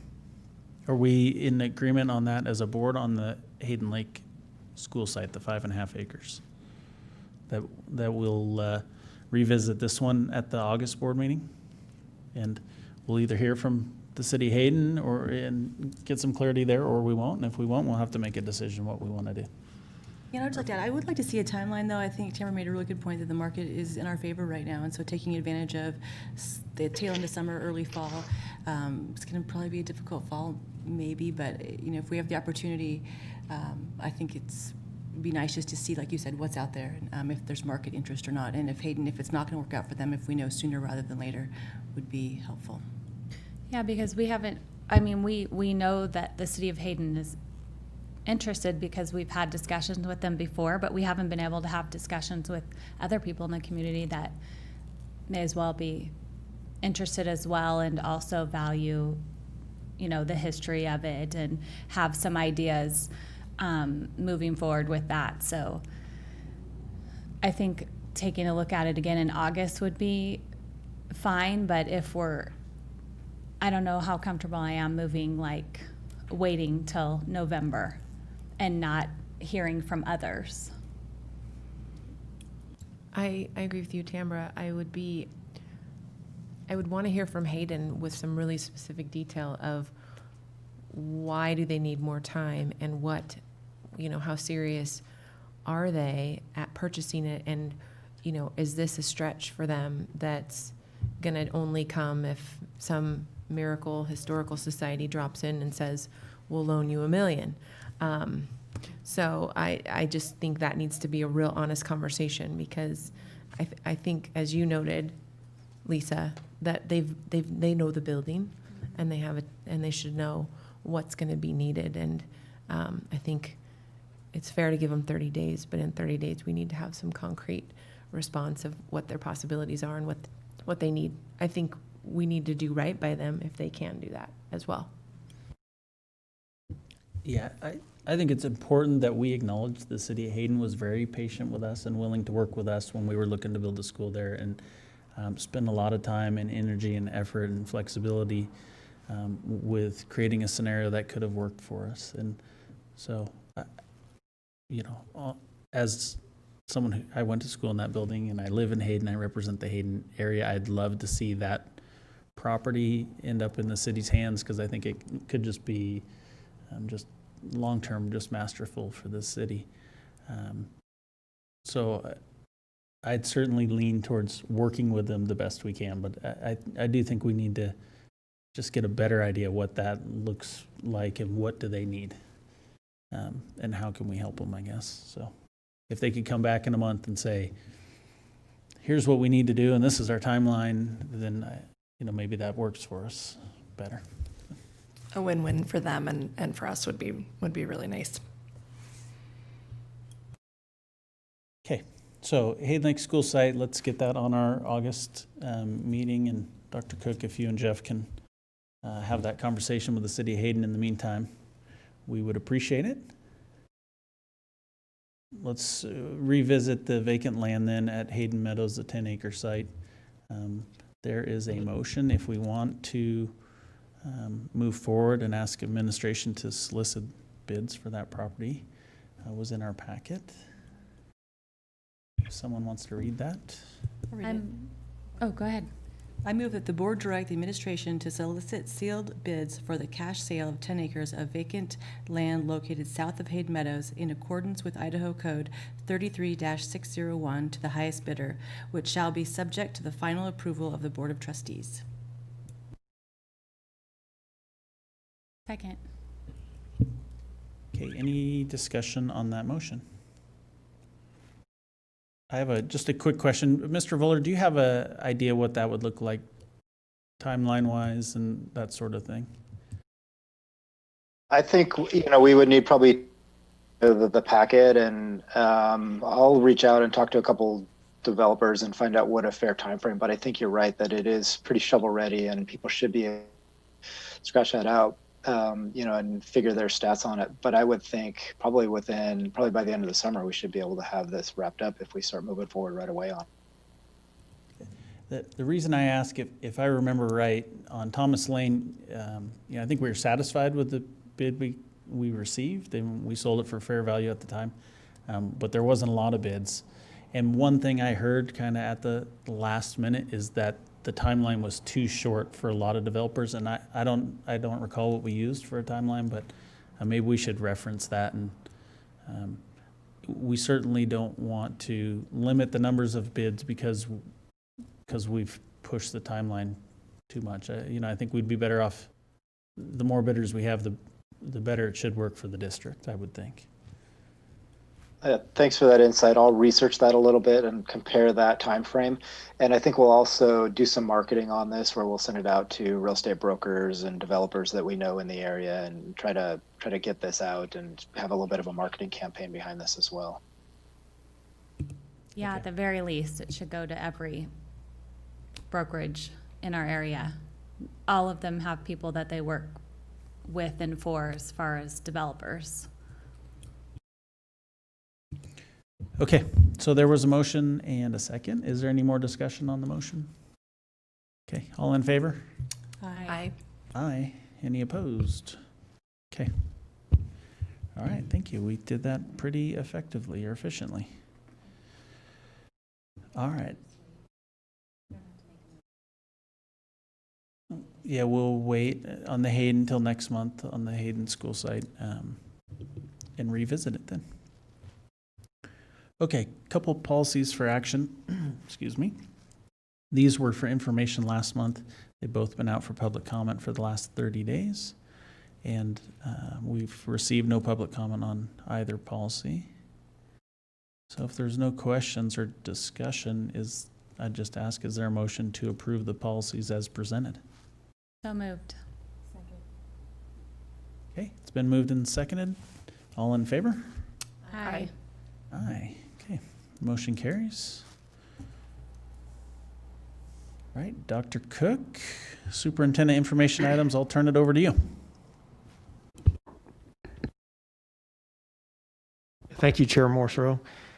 One of the things I'd like to talk about before we start in on the agenda, there was a discussion and a possibility that we were going to bring an item for your guys' information that just didn't make it onto the agenda. And I just want to draw attention to it and just talk a little bit about this work we're doing at Bora Elementary School. There was some vagaries that we thought we might need your approval on something that we've now since kind of reanalyzed, and it doesn't appear that it needs to be before you, but I do want to at least inform you of the just amazing and fantastic work that new staff there is committed to. And they've approached us, albeit a little late, to try to get on the docket to do some work in the school this summer, because we kind of had our maintenance and painting and all those kinds of things already mapped out for the summer.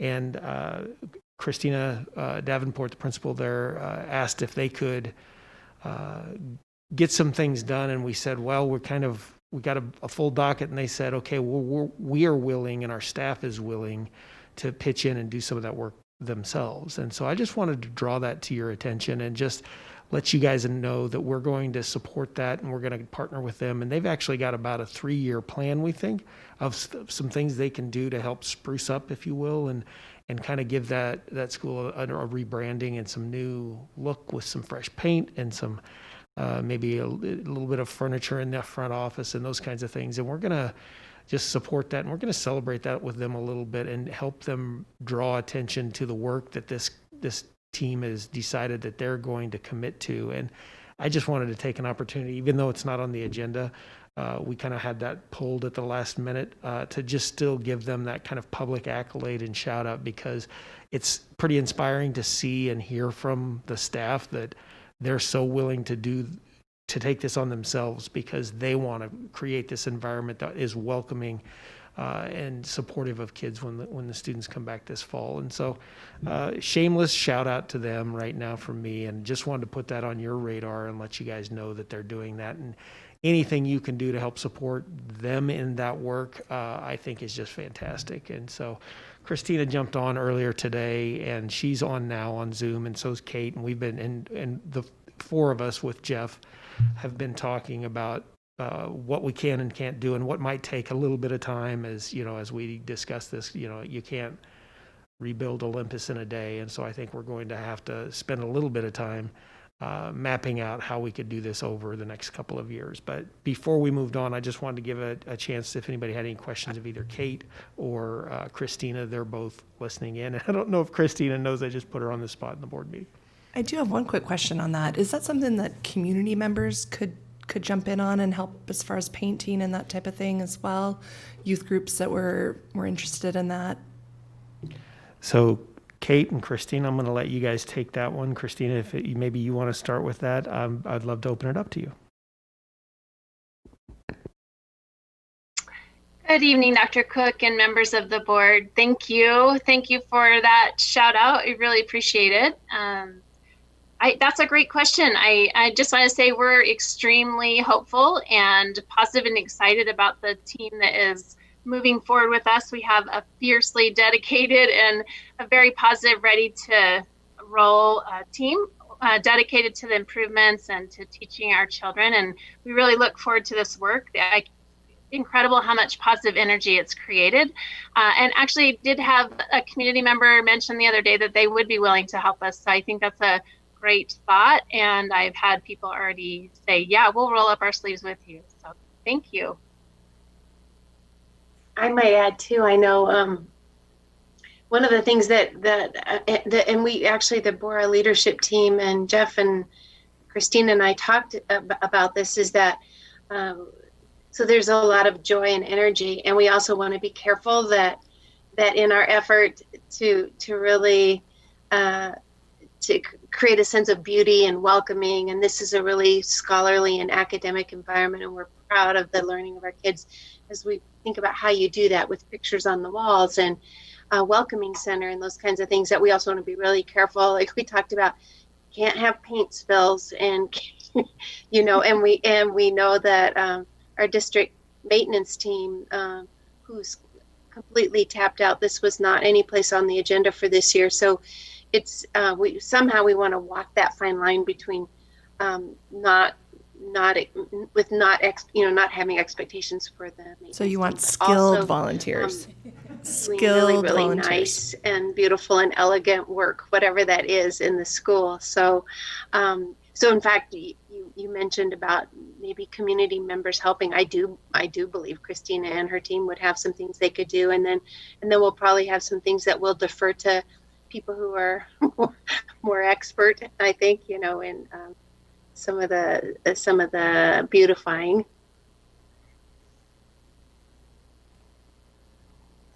I think, at the risk of being long-winded, I guess, which surprise, but I think in the end, what we talked about is that we want to add those things to Bora that really are worthy of the promise of our little Bora scholars and scientists and readers and mathematicians, and that our kids at Bora have tremendous potential, and we want this school that just echoes that back to kids and to family members.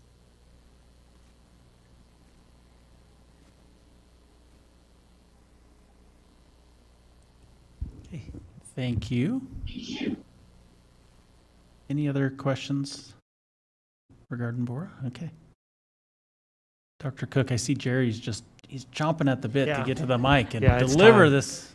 So as you know, we brought so many plans to you last month. The long range committee needed just a little bit of time to finish up last minute edits, and we are here, and I'm proud to ask Jerry to take the mic and talk with you guys about the long range plan and to introduce that to you tonight for the record, and to have the committee through Jerry present that to you. So Jerry.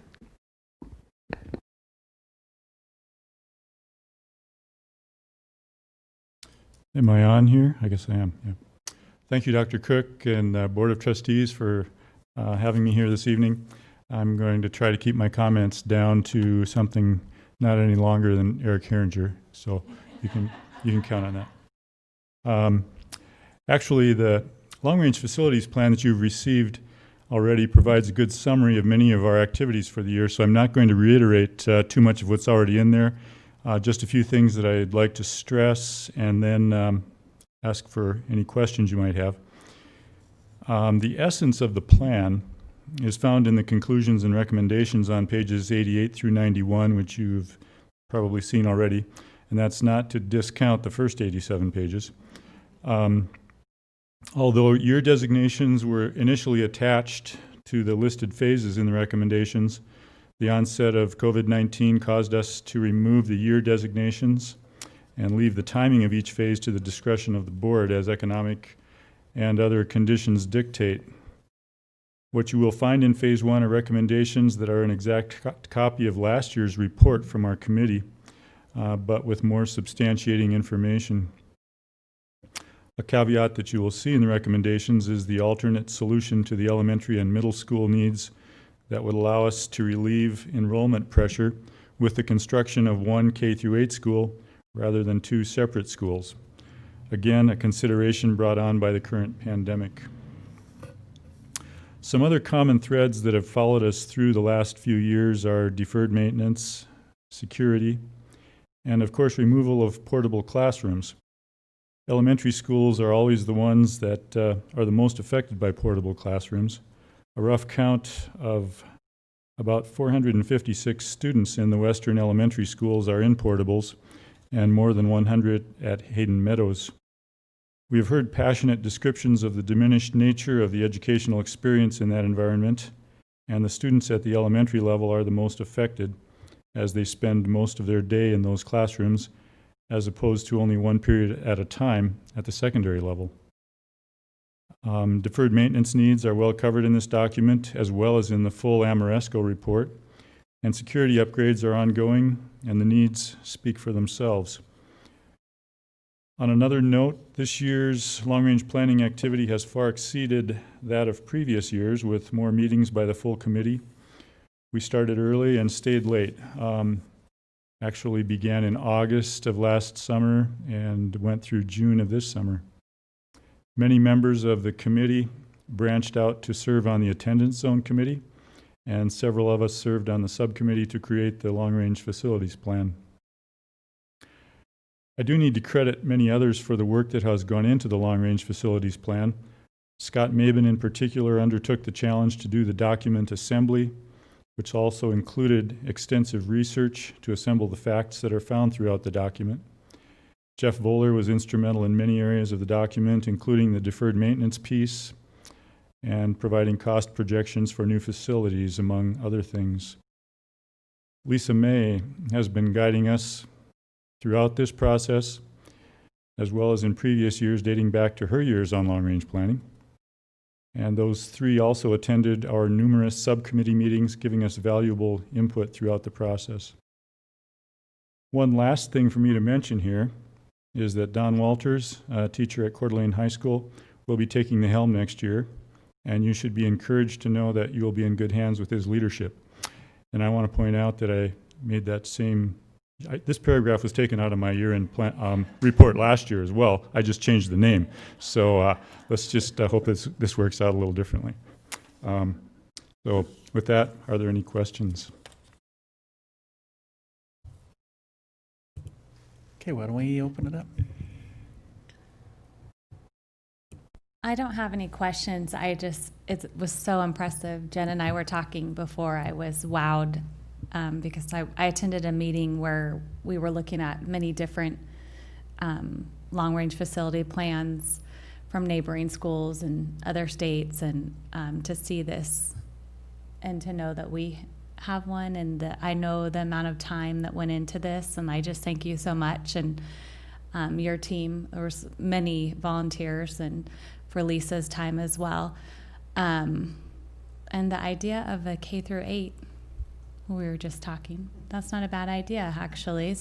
Seems, in the right location, but I loved how it was thought out, and that, when the time came in future years, it could be, when we could build a K-5, it could go to strictly middle school or vice versa. So that was, I enjoyed reading that part and options, and we have a nice plan. So thank you so much. Thank you. I just appreciated the thoroughness, Jerry. It didn't seem like it was missing anything. And of note was even to go as far as to talk about the costs associated with the different buildings. Just so I could have a sense then today when I'm listening to Eric talk about a $75 million bond, is that excessive or is that right on par? And I think, you know, as this now becoming a public document, people can really appreciate then the numbers that the board is going to potentially be presenting down the road and the needs. So great job. Thank you very much. Well, there again, with the things that you're seeing there, I really have to, point to Scott and Jeff for the input they put into the costs, especially, and a lot of the detail. We would talk about the concepts, and they would go in and do the detail work and bring it back to us, and so they were really responsible for a lot of that. But the $75 million, I thought, wow, he's actually been listening to us, because if you were to take a good economy with the buildings that we're talking about, and then all the other costs that go into a project, including the land and, the furniture and the fees and things like that, $75 million is not too far off. But with the situation that we're in right now, that's where the K through 8 discussion came into play. So, thank you, Jeff and Scott. We have to, yes. Anything you guys want to add? Or? I just want to take the opportunity to thank Jerry. His leadership for this committee has been tremendous, and he will leave a lasting mark through his work in this plan and just his leadership over the last 2 years.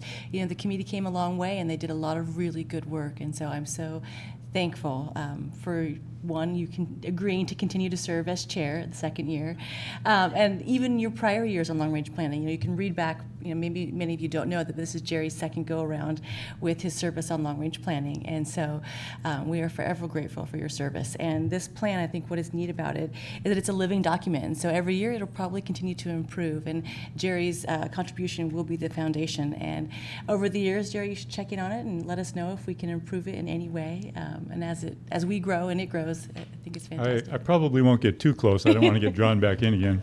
But yeah, it is a living document, and that's what it was envisioned as when we started this. It will continually be improved and added to and massaged as the years go on. And Scott's probably the one that's on the hook for that. So he's good at it. He really is. And I want to thank Scott and Jeff personally, because I ask a lot of questions and I make a lot of requests. And so they acquiesced a lot, and they listened, and they went back to it, and they improved it. And so thank you so much for all your time and commitment to this.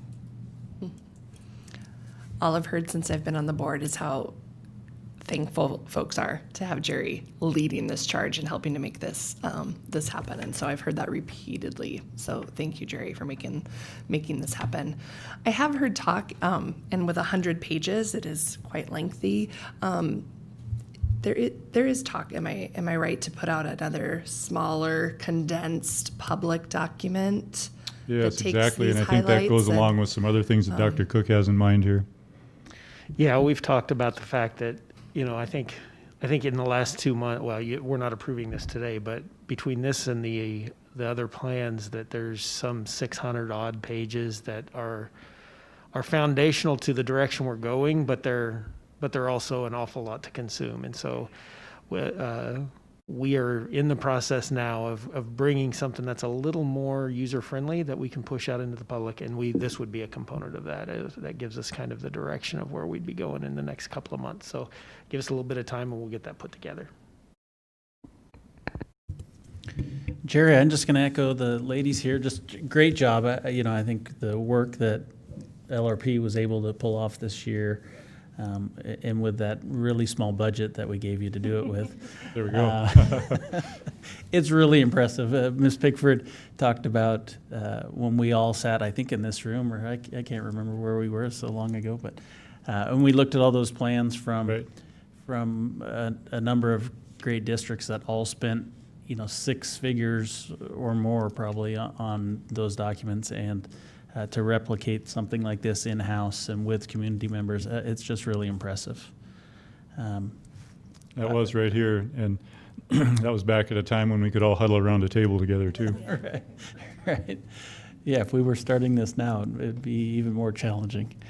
I had a couple questions, and it's probably more for Scott, just on a few things. Some of the graphics and those sorts of things were some older attendance zones that weren't adopted, and so I just wonder about some of that creating some confusion. I think that's probably on a list of things that, you know, we would pick up probably in August with the next committee and, you know, continue to develop those and, you know, make some adjustments. Yes. Okay. Yeah, I would request if board members have, if they catch something, I saw like there's a couple of bond dates we can update, just shoot them to Scott, and because it's a living document, we can catch it and correct it. That can continue to change at any time, right? Yeah.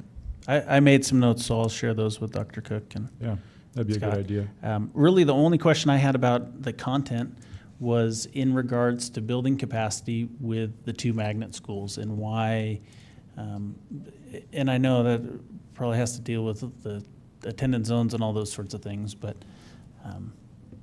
is that why they were left out of there? Because it was left out of flows? Well, we added them in, actually. The building capacities were put in, but we can't show projected capacities. We have to assume that, you know, for enrollment purposes, we have to assume that the enrollment that's there now will probably continue to be the same. There are no projections.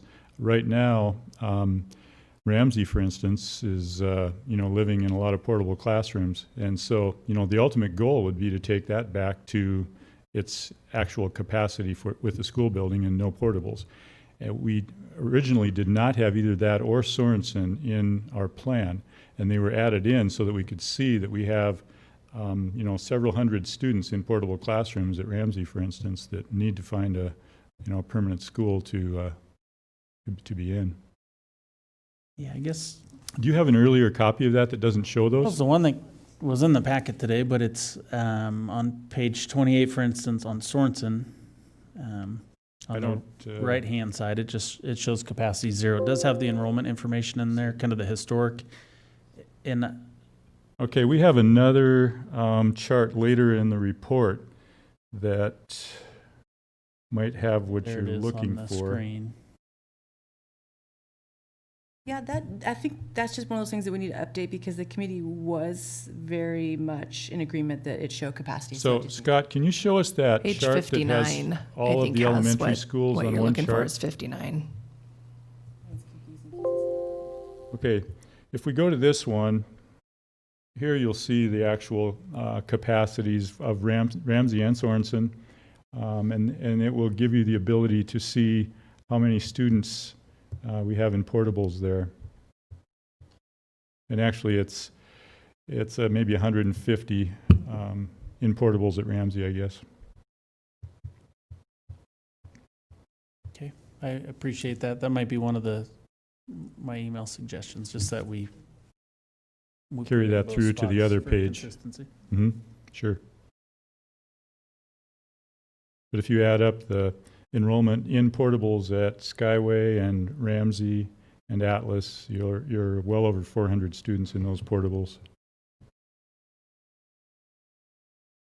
And we found it was confusing when you talk about capacity and projections, if it's actually in the attendance zone or Jerry drove the conversation. So we really tried to make it for the community. They didn't have to consider the attendance zone or the projected growth of the attendance zone versus actually students attending school there. Does that make sense? So, you know, when Flo did a lot of those projections, it was confusing unless you were working with the data on a daily basis. So we tried to make it as accurate and up-to-date actual just straight across capacity of the building and not the actual attendance zone. Does that make sense?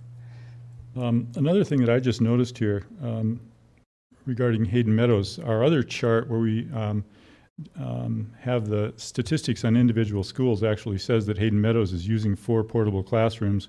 And if you look at this sheet here, they really are at capacity without portables.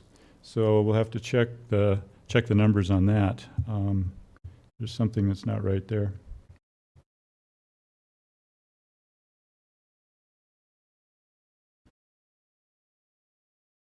Okay. Well, thank you, Anything Jerry. else? Again, Okay, any good. other questions, comments?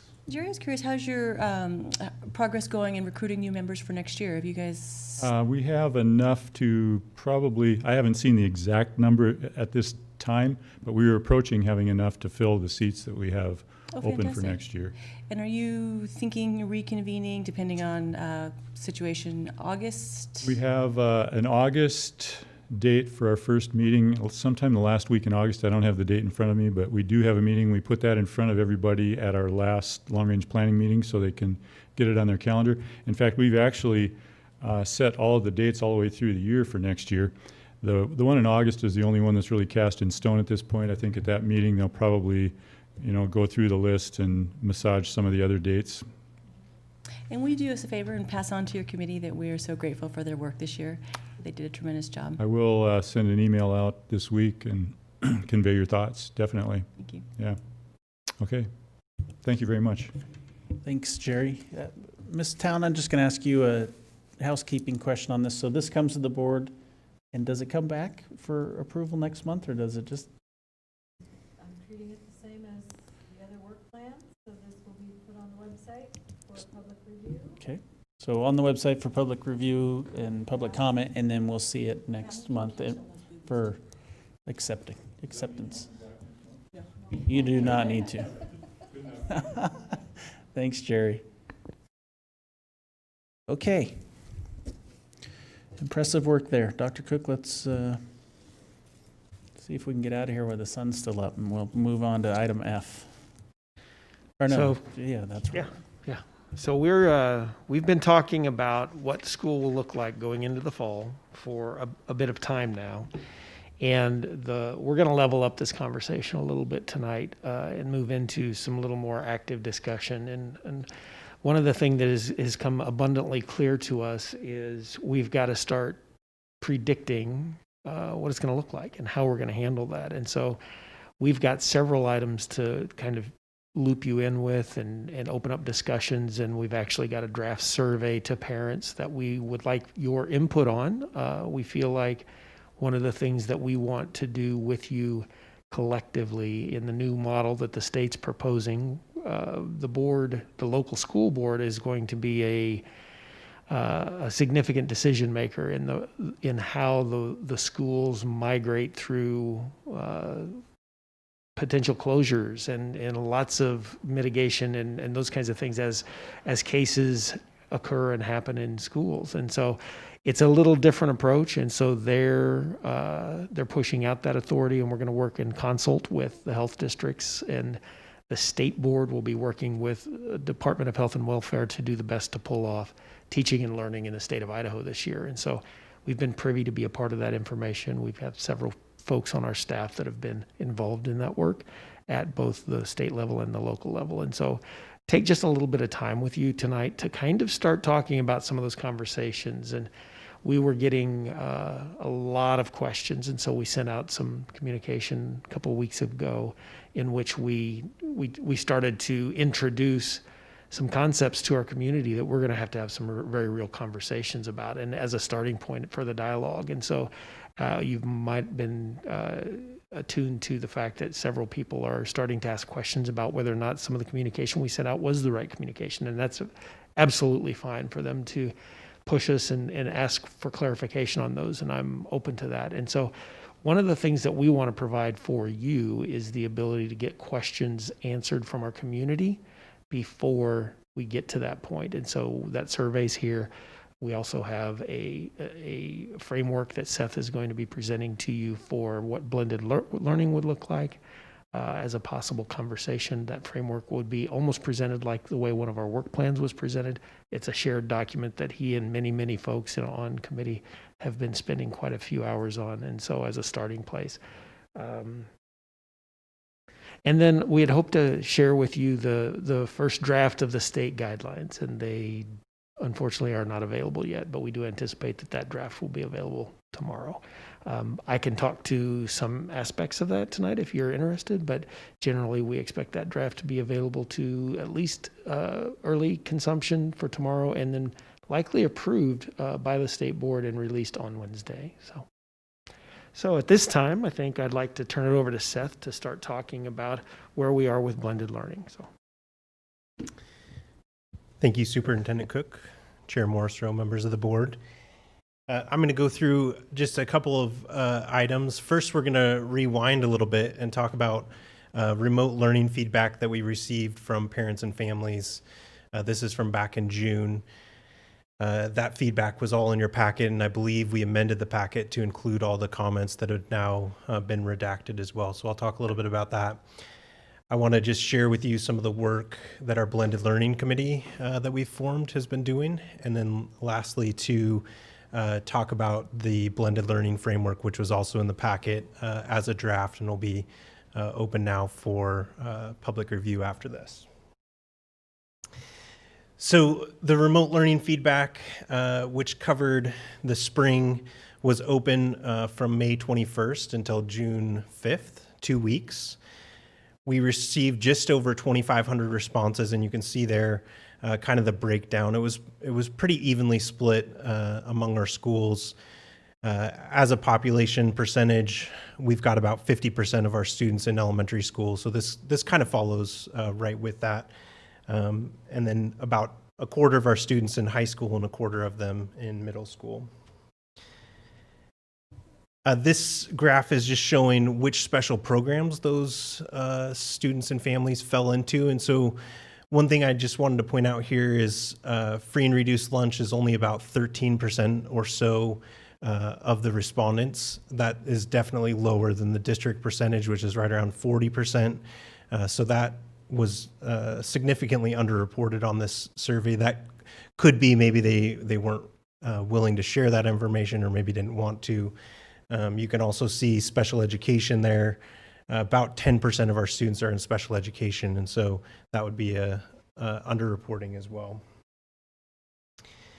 I'm just going to go through a couple of highlights of the questions. You've got all the data in the packet, but in one of the questions we asked, how would you rate your child's overall experience with remote learning? 1 being negative, 5 being positive. Most of the respondents ended up right in the middle. You can see about a third there gave a 3. There's a little bit more on the positive side, so about 34%, 35% gave a 4 or 5, and then the rest are a 1 or a 2.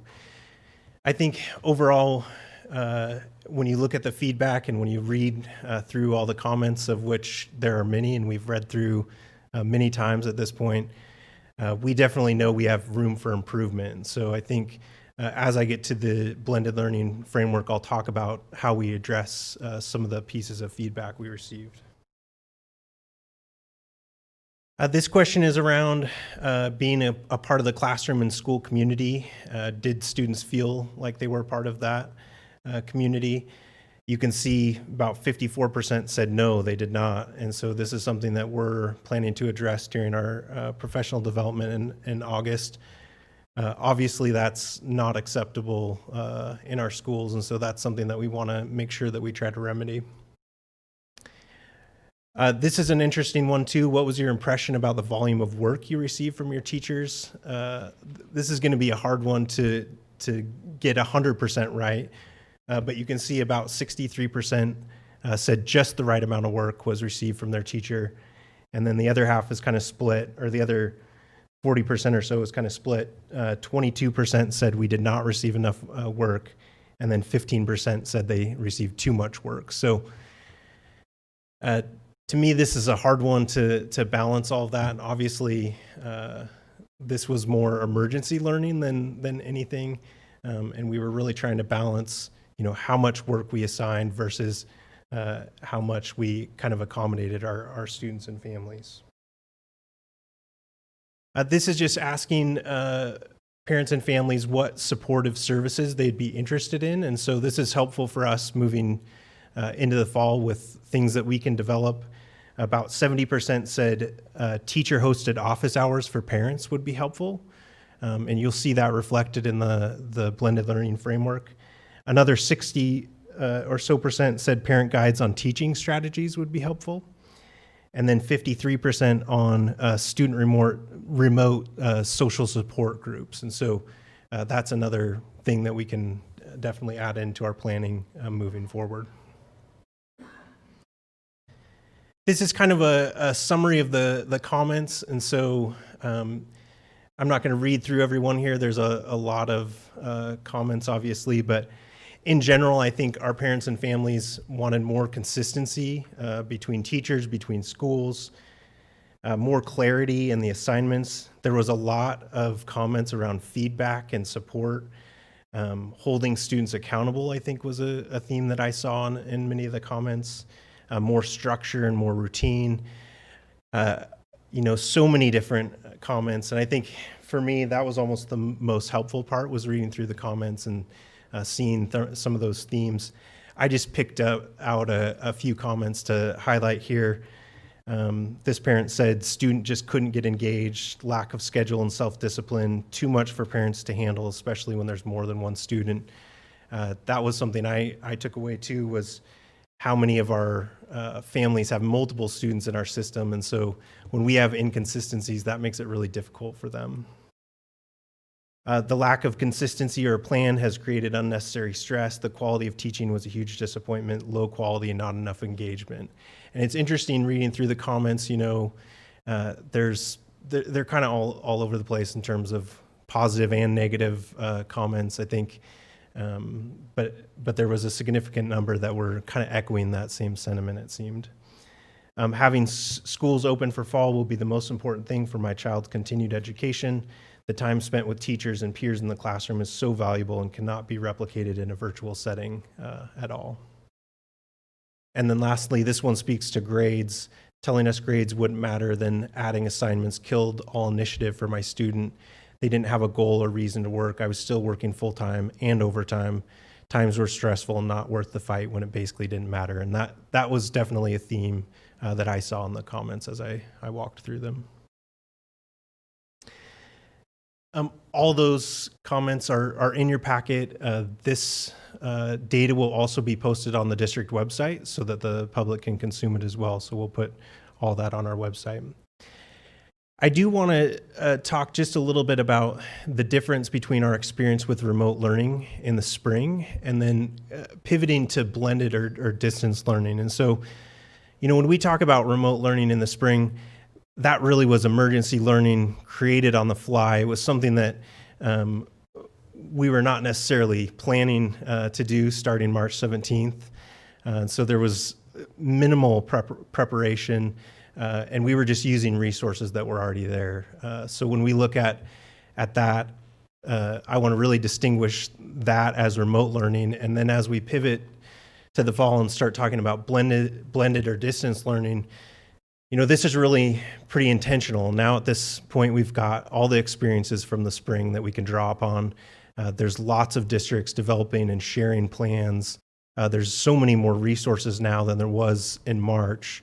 And I think we also have the ability to do pre-planning now. So I know for myself and the rest of our team, as soon as remote learning ended at the end of May, we really pivoted to looking towards next school year and starting looking at different options and reading through different articles and research that had been done and thinking about what we could do this next year to make things better.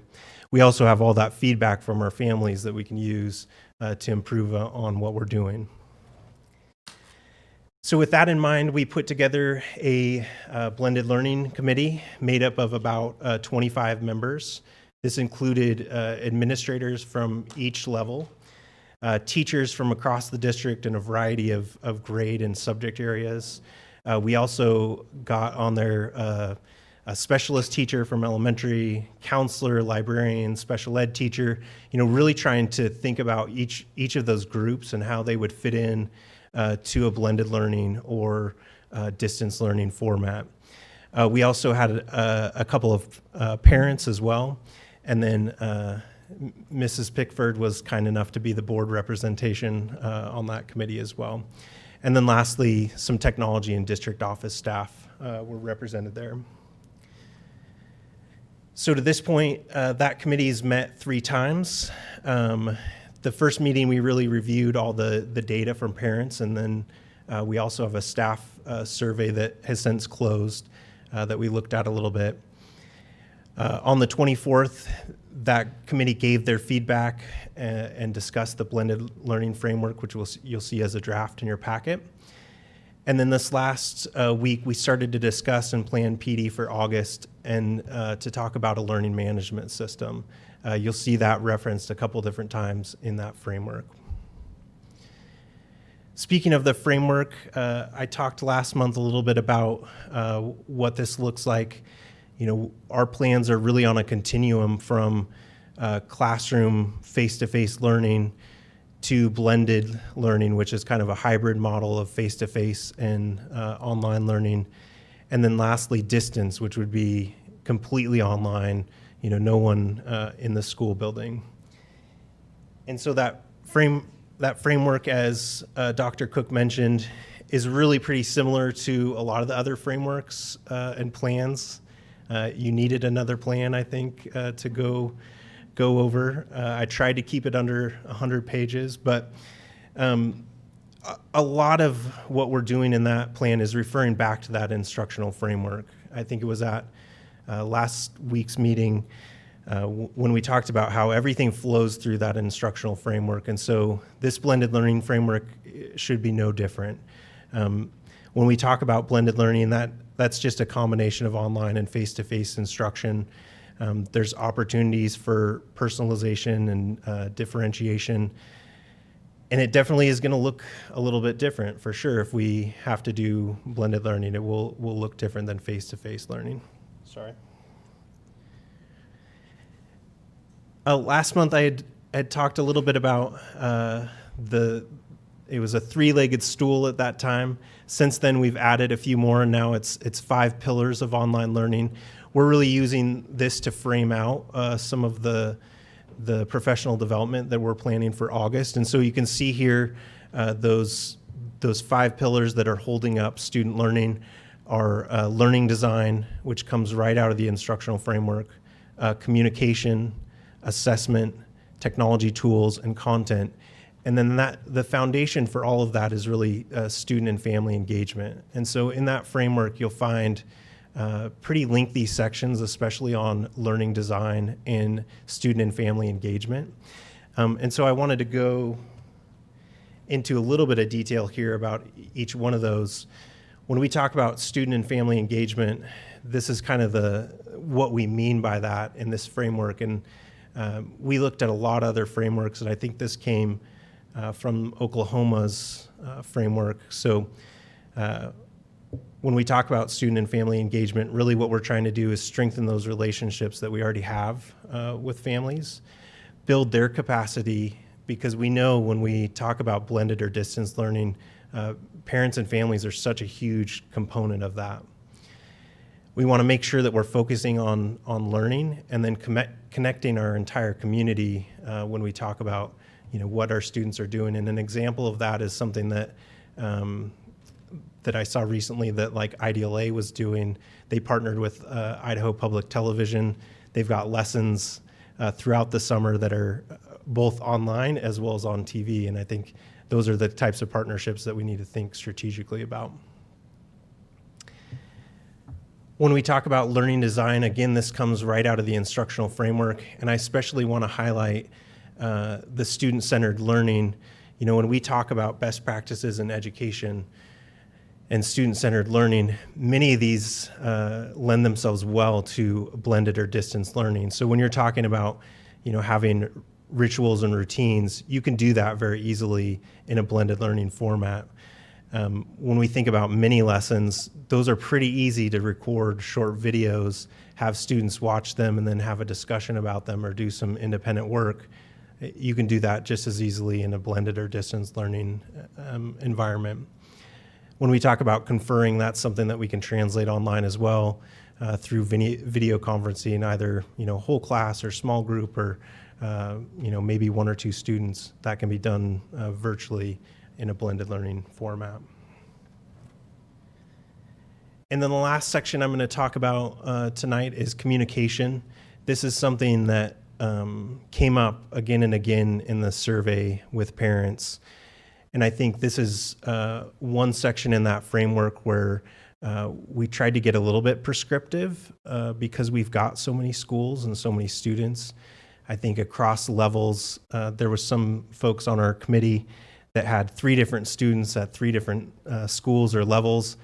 And the communication between those 3 levels was really inconsistent. So this is one area where I think the framework will help us get more consistent. And so in that framework, you'll see things like prescribing when posts are done, when office hours are by level, so that we're not overlapping. I think that'll make it easier for those families with multiple students. We also, in there, asked for staff to check in with students regularly. And at the secondary level, there's a little bit more detail given, how they might do that. I think in our committee work, there was a lot of comments specifically around that section, so there might be more to come there. That framework also has a few more details to come via appendices, but that just wasn't quite ready yet. So it's going to be a living document. Of course, there'll probably be more detail that we need to share. But on the whole, I think we've got a good draft started based on the feedback we've gotten. So with that, I'll turn it back to Dr. Cook and Stan for any questions you might have.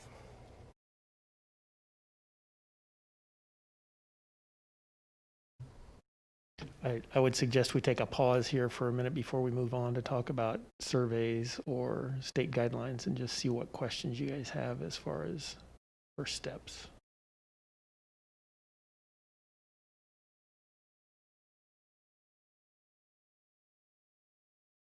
I have one.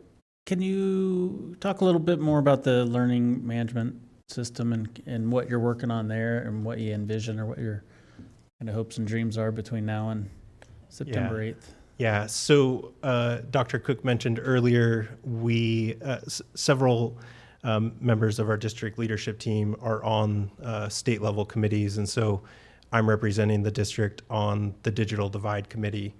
One of the things that committee is looking at is a learning management system. And so they're trying to move pretty fast right now. I think they have an RFP going out here probably sometime this week. And so I'm kind of waiting to see what happens with that. But it's very likely that we will have something before you probably early August. And so we're going to be moving really fast. One of the things I asked the Blended Learning Committee to be ready for is to reconvene sometime in July so that we could review some of the things that the state's done and prepare to make a recommendation to the board. Time's getting a little bit short here, and I've kind of been nervous about that all along. That's a really tight timeline to get a significant piece of software in place for all of our staff and students. And so whether or not we can pull off that lift kind of remains to be seen. We're really dependent on the state to do that. In the midst of budget cuts, there's some funding that's going to come with that. And so what I didn't want is for us as a district to get out ahead of where the state was, until we knew what funding they were going to be providing and what the parameters were going to be around the LMS. So there's probably still more detail to be seen in the next coming couple of weeks. When you're referencing, are you thinking something like IDLA uses Schoology, I believe? Like, is that the platform that you would be hopeful for, or would it be something a different sort of technology? Something similar to that, Software yeah. based. Yes, Schoology or Canvas would probably be two of the ones that we would be looking at as a district. Canvas is used by 5 out of the 6 Idaho state universities, as well as a lot of other school districts around the state. There would also probably be some considerations for younger students, like kindergarten through 2nd grade. A lot of our staff gave feedback that Seesaw was a good platform to use with those students. So I think at least those 3 would be ones that I'd be looking at to start, and then we'll kind of see if the state has other options that they award the RFP to. Yeah, because you mentioned the RFP. So would it be then the state's going to make the decision for us, or are you going to be given dollars to choose your own platform? So the way that they're going to do it is a multi-award RFP. So there will probably be a number of options that then we can choose from. The advantage to that is that, well, number one, the district gets to make our own decision with dollars that follow, hopefully. But then we also get the buying power of the whole state. And so to me, that's part of why it makes sense to wait. We'll be able to leverage that buying power and make, that money that they provide go a little bit further. Because it did seem like a fair amount of the comments expressed frustration with learning being spread out. And so I think a platform would probably be much easier for families to manage if we move towards a blended model for this year. Yeah, and specifically, some of those comments were really around communication more than they were around the LMS.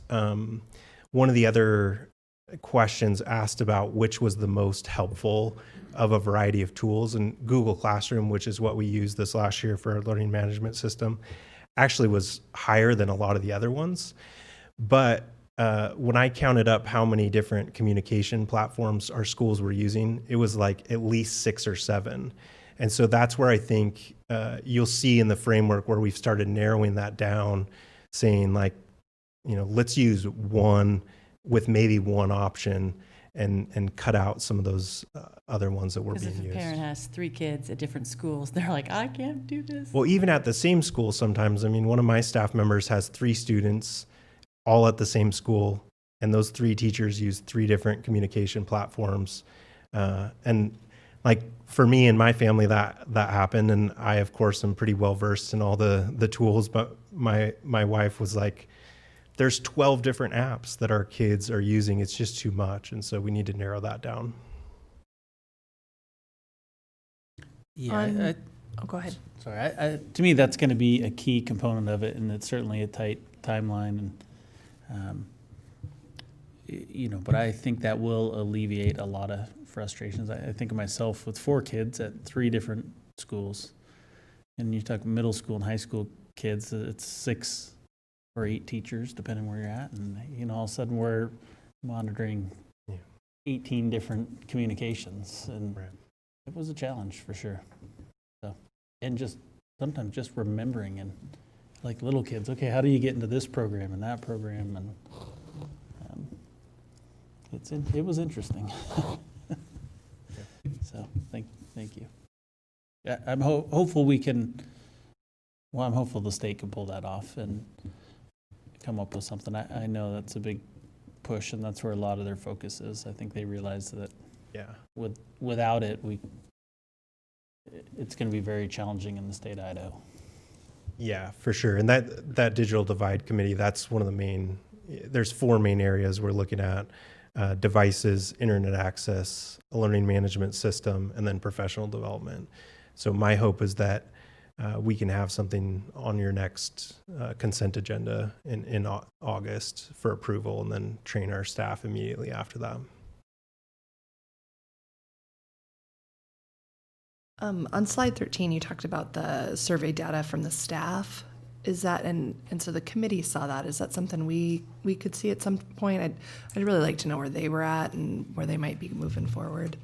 Yeah, my hope was to bring that back to you next month. Great. We had so much data this month, and your packet was probably already long enough. So we'll bring that back for information next Fabulous. month. Thanks. Okay, anything else from Seth? Or do we...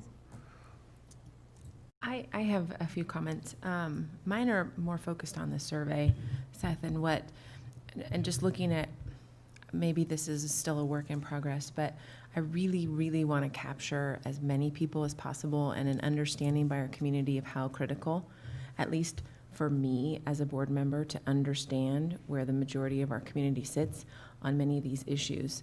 So I feel like the Coeur d'Alene Public Schools Scenario Planning Survey would not be something that I would appreciate at the forefront, as being questions are being asked about face masks, questions are being asked about temperature taking. So I'd like to see something that talks about a reopening survey, so that it's a very easy understanding of what we're asking them to respond to.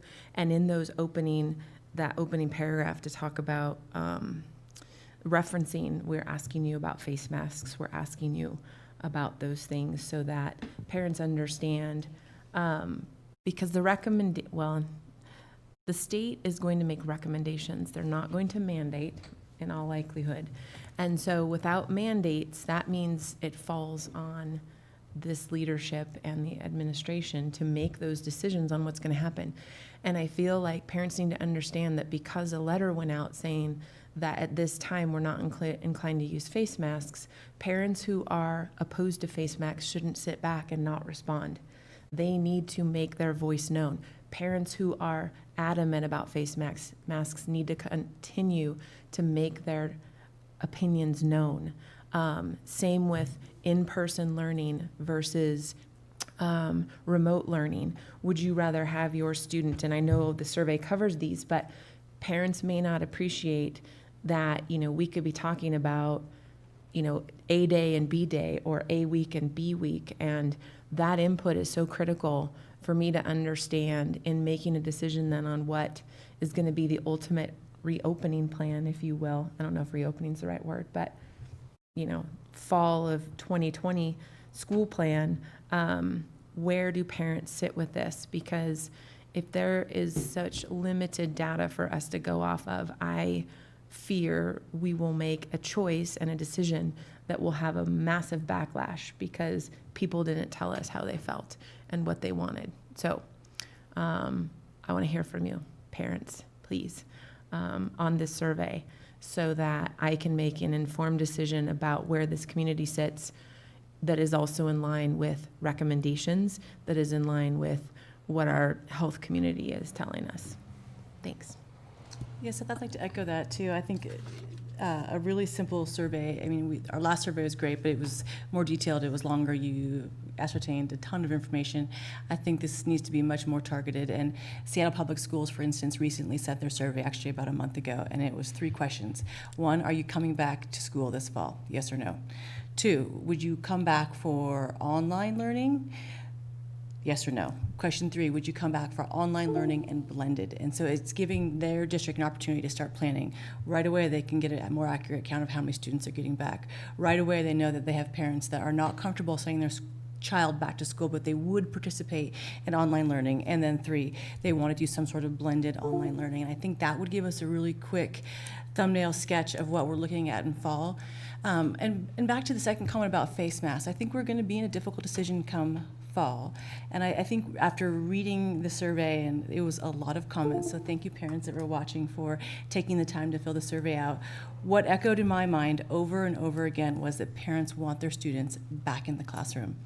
And to me, that's got to be what we strive for. And the way that we do that is we provide an opportunity for students to learn safely, number 1. We keep our community safe, number 2. Or actually say our teachers safe, number 2, and then our community, number 3. And we recognize how we keep schools open, and that's preventing the spread of this virus in our classrooms. And I worry that we're going to have such start-stops in learning that the parents are going to throw their hands up and say, my child was in school last week, but this week you've had a positive case, so now you're going to be mandated to close your school until you deep clean. We don't even know yet what the timeline on that turnaround would look like, but I imagine it would be several days. And I want to hear more about it, Dr. Cook, in the next little bit on what Panhandle Health is saying. I know what you did for the closure of our School Plus, but that could cause a huge interruption that we're not even considering yet. And so if we can start educating our parents and depoliticizing mask wearing and saying, if we could have a question, what is the most important item to you? Is it my child attends school, yes or no? And if they do, then we need, as leaders, to decide how we can best achieve that. And I think there's going to be more data as we move forward. If we find out that this virus is aerosolized and it can be in the air versus just droplet, that's going to change the paradigm for all of us, because mask wearing then is going to become that much more important. Even sitting in a room this close to Rebecca would make me uncomfortable knowing that if she sneezed, coughed, or breathed and she was infected and didn't have symptoms, that I then could also contract the disease. That's something we need to consider. And third is, how are we going to adequately ventilate our classrooms? We haven't had a discussion on that yet, but I've had lots of parents asking me that, and even reading news articles today. Moving classrooms outdoors, or what can we do in our situations where we have classrooms that don't have windows, or windows that we can't open, and hallways that aren't to the exterior? How can we improve ventilation for all of our students, and thinking outside the box? So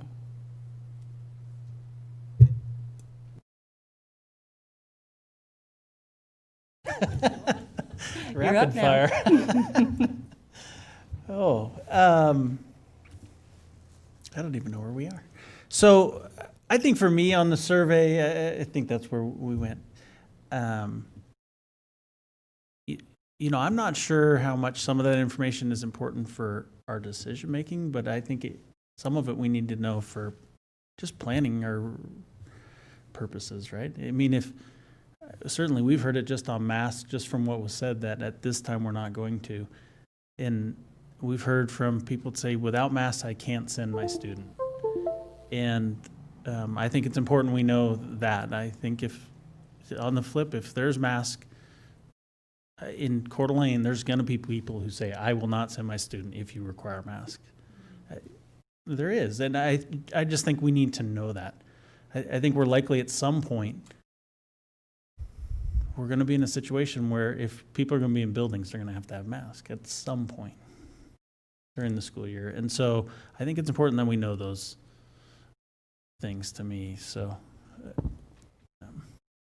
I don't know. That's my 2 cents, I guess, on the survey. Or I want to know, you know, I only plan to do online this year. Or if that's an option from day one, you know, would you take advantage of that? I think that's important to know. And in the same token, I'd love to see us do something with staff, you know, on the same lines. Like, are you planning to come back and teach this year? What if masks are required? What if they aren't? What if we're online? Yeah, what if we're online only or blended? How those sorts safe of do you things, feel?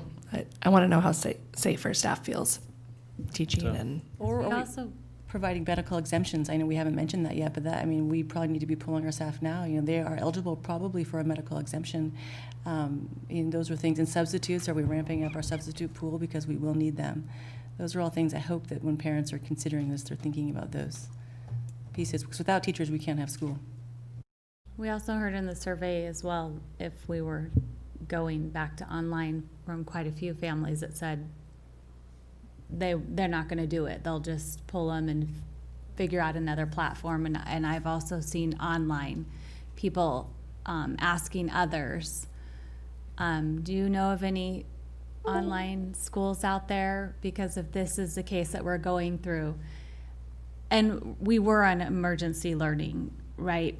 That's what it was. And now we've gotten a lot of feedback and we're moving forward and going to provide much different learning experience. But there are many that I see constantly saying, and then people giving feedback. Oh, I've been homeschooling for this long, check out this one, and others saying following, because we might be in the same situation. And then, so I mean, we do just need to get numbers in general and flat out saying, you know, which we are asking in some of those, but maybe it's just a direct, you know, if we're online only, will your child go back to school? If we're this, will your child be attending? We also have another school, it's the Hayden Canyon, that's moving right along. So, I mean, it's just important, I think, to get this feedback as soon as possible from our community and our teachers to see what is it going to look like? How many are we going to have people willing to come back and teach online only, send their kids to school?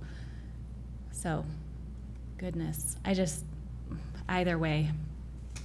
I was telling him I saw a thing, it was like, if school opens, people are going to be mad. If it closes, people are going to be mad. If you have to wear a mask, people are going to be mad. If they don't wear a mask, people are going to be mad.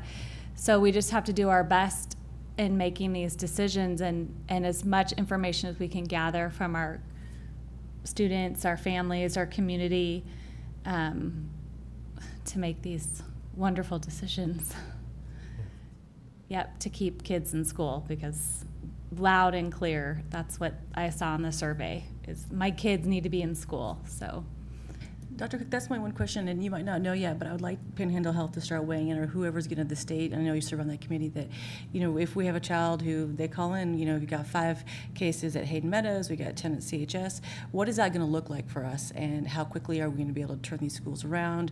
Are they not going to require us to close? I mean, those are some of the questions that parents are asking me, and right now I don't know, and I don't know if you know yet, but I think that probably plays into how parents might perceive mask wearing, if it decreases the likelihood that their students going to be able to go to school if we get a positive case. Just seeing with sports being open for 3 weeks, we saw many positive cases, and they weren't even indoors, many of them, they were outdoors. So I didn't know what your guidance has been yet. So let me unpack what just happened here a little bit. So first of all, I want to clarify a couple of things. Number one, we have survey data from the spring, right? And that's what we're analyzing tonight. Secondly, which is kind of where the conversation shifted, we have produced for you a draft survey for parents as we consider re-entering the school year this fall, and what information we need to gather from parents so that we can make lucid and clear and explicit decisions that are in the best interest of kids. And make no mistake, I want to be on the record as solidly as I can, we recognize that face-to-face learning is our primary goal, our primary responsibility, and what we would aspire for. And we would want every kid in that scenario. However, we have to keep people safe as well. And currently, with guidelines that exist, those two things combat. And so we have to have a plan, and this is what Seth has done a really nice job of describing, which is we know how to do face-to-face. We can do that right now. We know how to do online, or at least we did it in the spring, got feedback on the things we need to fix, and we're in the process of fixing those. And so we've got those two pieces we got to figure it out. There's really only one other piece, and that is, what if we have some kind of blended scenario, which I predict, quite frankly, we're going to have at points, we're going to be in each one of those 3, because it's impossible, I think, at this point for us to know that no school will have some sort of impact on what it would look like if cases were in the classroom or in the schools. So that's the first thing. So the second thing I want to make sure of is that you guys take some time and make sure that the questions, I think we've got 15 or 16 questions that are pretty complex questions that capture sentiment about being in school face-to-face, about online only, about masks, about my highest priority is the social emotional wellness of my child, and they need to be in a school environment with their peers and their teachers and those kinds of things. And what we need from you is, are there anything that we've failed to capture that you want us to add to that? Because there's really 2 audiences we're trying to serve with this survey, and that is, how do we administer the schools, and secondly, how do we help give you information that can help you govern in the most effective way possible. And I think even a tertiary kind of reason for doing that is also the expectation that we're kind of communicating, using the survey to communicate with our families what we're dealing with and what we're up against. Additionally, once we feel like we've got your input on that, and we want that tonight because we'd like to get this survey out, I think Tamara said it, as soon as we possibly can get that information from parents, and we would like to get that pushed out and start collecting that data in real time as quickly as possible. Also, once we have what we feel like is kind of the core ideas of the questions we're going to ask our families, we want to build a similar and mirrored survey to that for staff and make sure that we know what our staff feelings are, and the difficult position of, we need you working, and them saying, yeah, but I'm medically fragile. And how do we balance that? What does that look like? And are we going to be in situations where we're between a rock and a hard place so much that we've got to work those things through? That's where we're at, and those are the kinds of conversations we're having. And then thirdly, building a student survey that also gives us feedback on the things that students care and desire for, what they want for their year, including just what I think we'll know, but I still think we should ask, is that they want to be in school. They want to be in school with their peers, they miss their teachers, and they love their schools, and we want them there. But nonetheless, we need that feedback as well. All of that will go into helping all of us make decisions about how we're going to manage the fall. we expect from the State Department, from the State Board and the committees that many of us are participating on, that we will get some feedback from them directly that are going to be essentially recommendations and best practices. I do not anticipate that they're going to mandate anything, including what 6 feet looks like in social distancing. I think they're going to say social distancing guidelines like CDC says them where practical. And what does that mean? I think they're going to say the similar kinds of language we've heard on masks, which is we strongly encourage and recommend the use of masks and the wearing of masks. However, they're not going to dictate whether or not a local board, which has the authority to make those decisions, and we believe that's the case, that we can absolutely require our staff to wear masks if we so choose as an employer, that is the board's prerogative in that decision. And then secondly, we believe, and we're still waiting on legal opinion to verify this, that we have the authority to mandate that students wear masks in schools. Now, whether or not that's a decision for today or a topic for discussion right now, I would venture that we push that out for some later date. I can tell you, we got comments about even just recommending wearing of masks. We got comments that that's not strong enough, we should mandate it, and we got comments that my kids won't be in school in a mask. So either way, we're going to have conflict around that topic. Nonetheless, we have to balance those guidelines that'll be, I think, released tomorrow by the state with what then are the expectations of how we administer this through the health department because of the public health needs. And so when you ask, are the health department guidelines going to shut us down, for example, there's 2 kinds of frames in that, and that is, how do we function as schools in a community that currently has some kind of spread of the disease? And that's a set of guidelines that kind of drove the Idaho Rebounds program that we saw for the last several months. Additionally, there's a completely different program that is, you have a case in a school, or you have a case on a team, you have a case at practice. How do you then handle that? And that's the next steps on that are the contact tracing kinds of experiences that we will probably be active. We will have teams of folks that will help the health district in determining answers to those questions. Were kids or adults for that matter, in groups in which they were 6 feet or less without masks for periods of 15 minutes or more?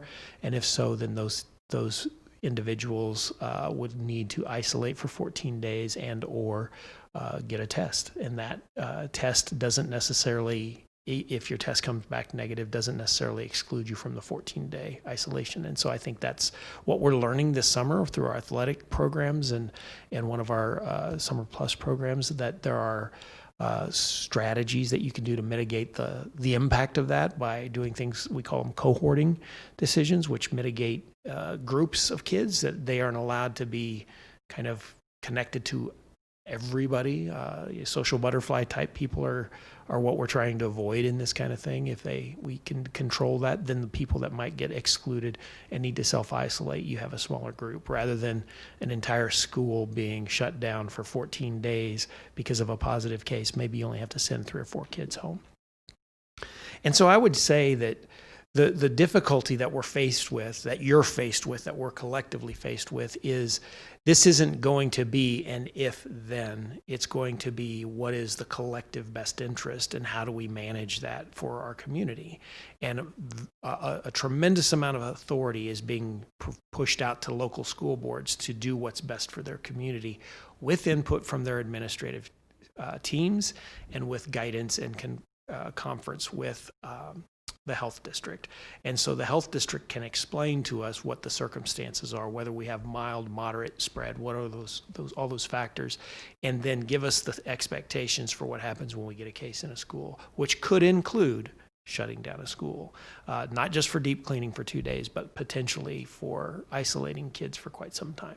Now, I don't anticipate that they're going to be heavy-handed. They've explained that to us, that they have no intention of coming in and saying you need to shut this down, but they are going to say it would be, for example, it would be our recommendation that you deep clean this school, and all those students that were in contact with those positive cases need to go get checked and be isolated for 14 days. And that's pretty standard procedure for health departments at this point. So that's It's my best effort to try to hit every one of those things that all 5 of you threw at us. And I think that's a pretty good starting place, but I think it starts with knowing what our community's needs and wants are.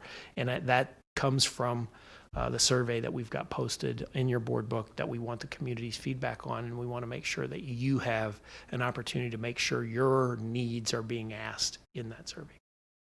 And then managing all the stress, because all those different scenarios that you just said, I just was envisioning in my mind shutting down a school in particular for possibly 2 weeks, and then being able to switch from, if we were face-to-face to online just like that, or even the ability of, if we're not shutting down a school and they're 14 days for just the kid and whoever else was around, then the teacher having to switch their learning for that.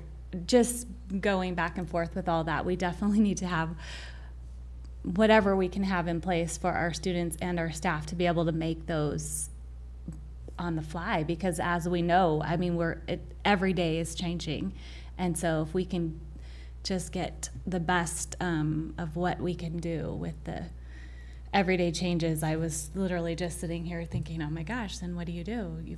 You know, and putting a teacher hat on and putting a student hat on, you know, and because if you've ever taken your kid out of town for, you know, back when you could travel, getting the work for a child essentially to go there. I mean, this is, oh goodness.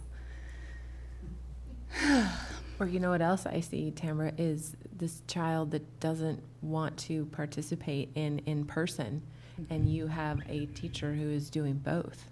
They are doing online teaching at the same time that they're doing in-person teaching to accommodate everyone. Everyone, yeah, in every scenario. And that's what we would, that's one of the reasons we're starting out with this idea of blended learning, because there's probably a very real possibility that we've got a percentage of students that either have their own health risks or have family members with such significant health risks that they just can't take that chance.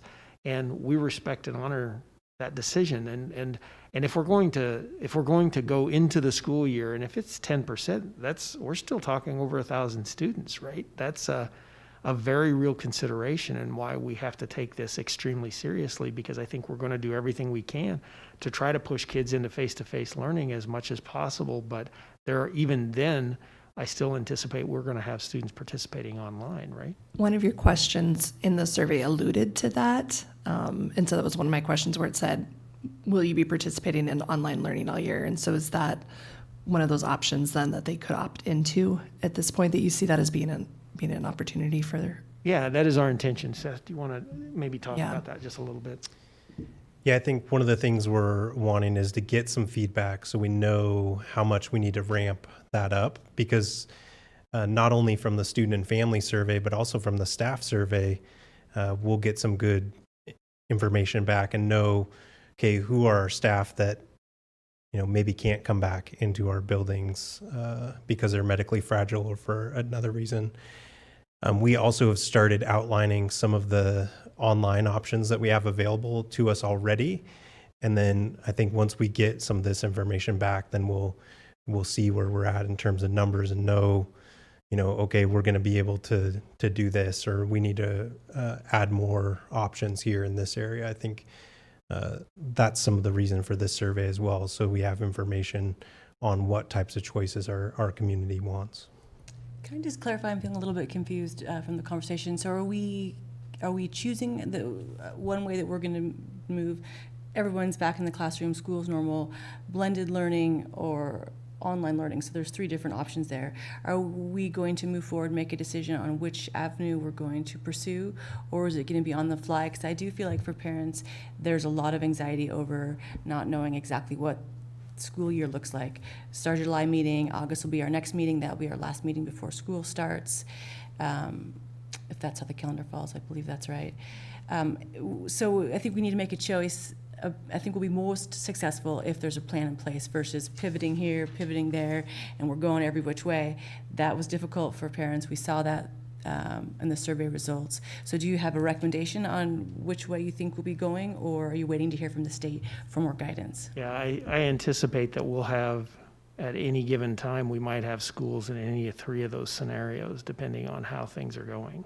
And that's what we're going to have to be prepared for. It's a very real possibility that if a school has significant amount of spread in it, that we would be in, this kind of green, yellow, red model. The goal would always be as far to the green as we can, but we are also not fully in control of that without arguably going against the recommendations of the health district. Right, so that's my question. So for instance, right now, we're sitting in an empty room and we're spacing ourselves out. If we continue on the same path and maybe we get a little bit better, or maybe our cases stay about the same, we would have community spread. And so they would be requesting, the Panhandle Health would be requesting that we practice social distancing, so we wouldn't be able to have 30 students in a classroom based on their recommendations. And so I guess my question then is directly, where do you put those kids? Is it an A-B model? Then we're back at blended learning. So do we gear up and get ready for a model that we perceive to be the most successful right out of the gates to keep kids in school versus backtracking? I think parents need some clarity in that, and that's what districts across the country are grappling with right now. And we're seeing every district go a different direction. I'd be curious how many districts are just flat out saying, we're starting school as normal. I would like to hear some data on that, especially if there's active community spread. If I might speak to that a little bit. So the blended learning framework is an attempt to address some of that. And so one of the pieces, I think it's in the introduction, is that all of our teachers start the year off with an online classroom, so that they can make that transition as needed. And one thing to come in the appendices is some sample schedules, which it sounds to me is kind of what you're referring to. When we talk about blended learning, what does that look like? Is that like an A-B model with, group A coming on specific days and group B coming on different days? That's something that I think we want to add in the appendices that I've seen in a lot of other district plans. I think as far as specificity, though, if our teachers start with an online classroom, then they can more easily, be face-to-face, which is our goal, from day one. If we need to move to a blended model, then we can do that. And if we need to move from there to a distance learning model, then we can do that. And that's some of what that blended learning framework is trying to set out for all of our staff. And I think that's the point, though. Parents are going to want to know which model we're going with. And I think we've got 30 days to sort it out. But I think that could be in the survey. But if we're still wishy-washy come August and we have community spread, active community spread, we'll have to practice social distancing like we are here today. And so are we thinking out loud and about our facilities and how would we accommodate that and what does that look like? I guess I need more information on that piece. And when can we let our families know that we would be moving to that model and what that model might look like? So I want to make sure that we're talking about this the right way, and that is that we're moving to a model in which we would be shifting between three models. That's really what we're telling you right now, is that it's not, we're going to be this one or this one or this one. We're being all three of those based upon the circumstances, which is what the state guidelines are expecting us to do. Right, I agree with that, but I think parents are very concerned that there's been so much change. I think if we and I think we'll have some guidelines and we'll be able to project come August what it looks like. But if we're at the same level of community spread that we currently are right now, it would be really difficult to open up school as normal. I don't know. Yeah, if what you're wanting is what's the recommendation from the health district, then perhaps we need to have Laura Whalen come in and talk about, if we were to open today, what would the guidance from them be? Which I don't know this, but I would anticipate they would say we're probably in like a yellow zone, which we would recommend that we're in a blended model, which would mean that you get some kind of socially distanced classroom. Kids are in school in some model of part-time or something like that, because the spread, there were 90 cases today, right? Right. I think it would be helpful if she could come next meeting and we could ask her all of these questions as we look to make some really difficult decisions. I think it would be really helpful for me, at least. Or a workshop. Yeah, probably and I workshop think earlier. And sadly, since it is changing so much every day, I don't think that we could put out, this is what we're doing, we're meeting face to face. There, at any point in the foreseeable future.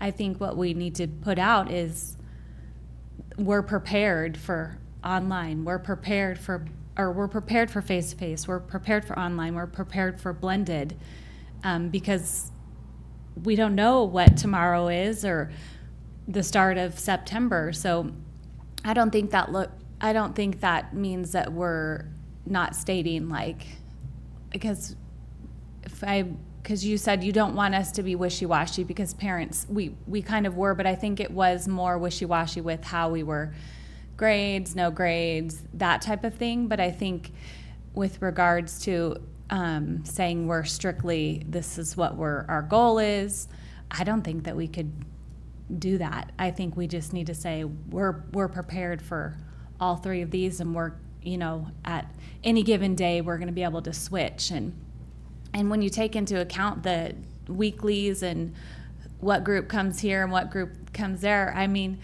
take into account what teachers won't get to get is if we don't have that face-to-face class time, of how well students work together, and then how do you divide that up and making sure you're, Yeah, I think it's really important for us to recognize that going from, us picking a model is really not how are we voting? It's our goal is to get the community spread on the virus down, and that pushes us, the likelihood of us being able to be in a green model or a face-to-face model, to a much higher likelihood.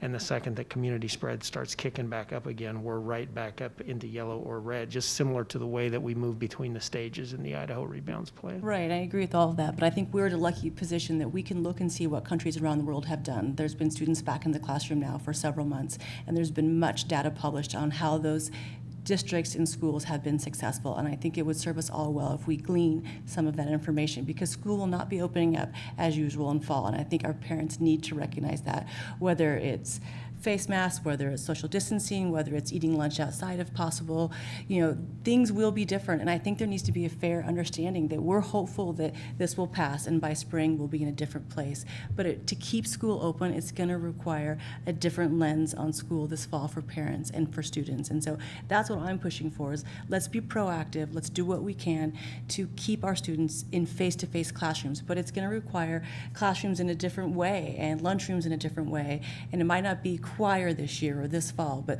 those are things that we need to start talking to parents about, and I think we should start using some models that have been successful around the world, and I'm hoping maybe Panhandle Health can share some of that information with us, but I think the more we can communicate that with our community, because we've been untouched and we've been lucky, and our community hasn't experienced what Houston and Austin and New York have experienced yet, and I'm grateful for that, and so I want to prepare them that we're going to do everything we can to keep their kids safe and keep them back in school and keep our community safe. And that's not going to be school as we knew it last fall, and we'll do the best we can, but here's what we're doing and why we're doing it, and an evidence-based rationale for our decisions. So taking what Lisa said and helping to put that back out to our parents, if we return back to the survey that we want to push out as soon as possible, I think there's some things in here that if I was reading it for the first time without the knowledge base behind it, that I would be confused about, and I'd be especially confused about thinking, okay, is this half day, daily, weekly? Is this what we're doing? Versus my opinion on it. And so I wonder if we couldn't dig into that, especially question 10. It says if your child's school adopts a rotation schedule in the fall, I wonder if that should be if the district adopts a rotation schedule. It's not a school decision here, and really kind of maybe educate a little bit more of saying, hey, this might be one of the options.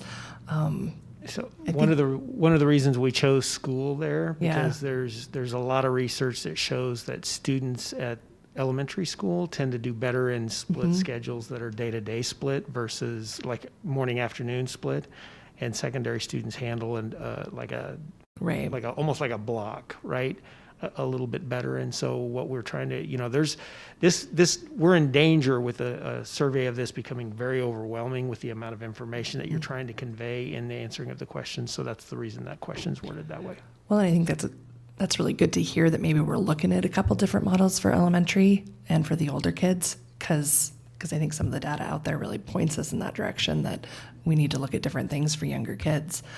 Something within the survey that I'd like to know is I'd really like to know, and I don't know if we're going to grasp it because this I think comes out of especially our SES type students is I want to know how many students are being left home alone because their parents have to work. I'd like it stronger.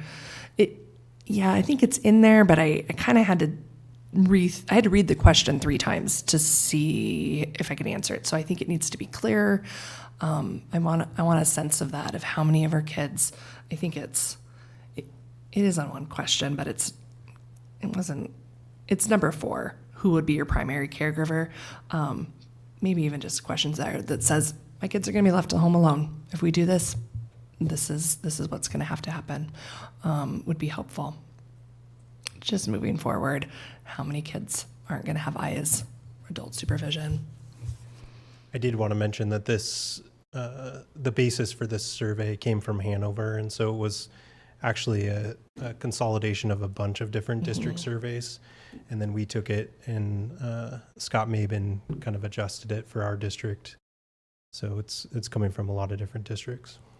Yeah, I think I just think we're going to get a lot of great feedback and information. So the sooner we get this out, the better. I think, as far as the scenarios, I fully anticipate we will be in all 3 scenarios throughout the course of the year. And I guess I don't have a good idea of how many people recognize that.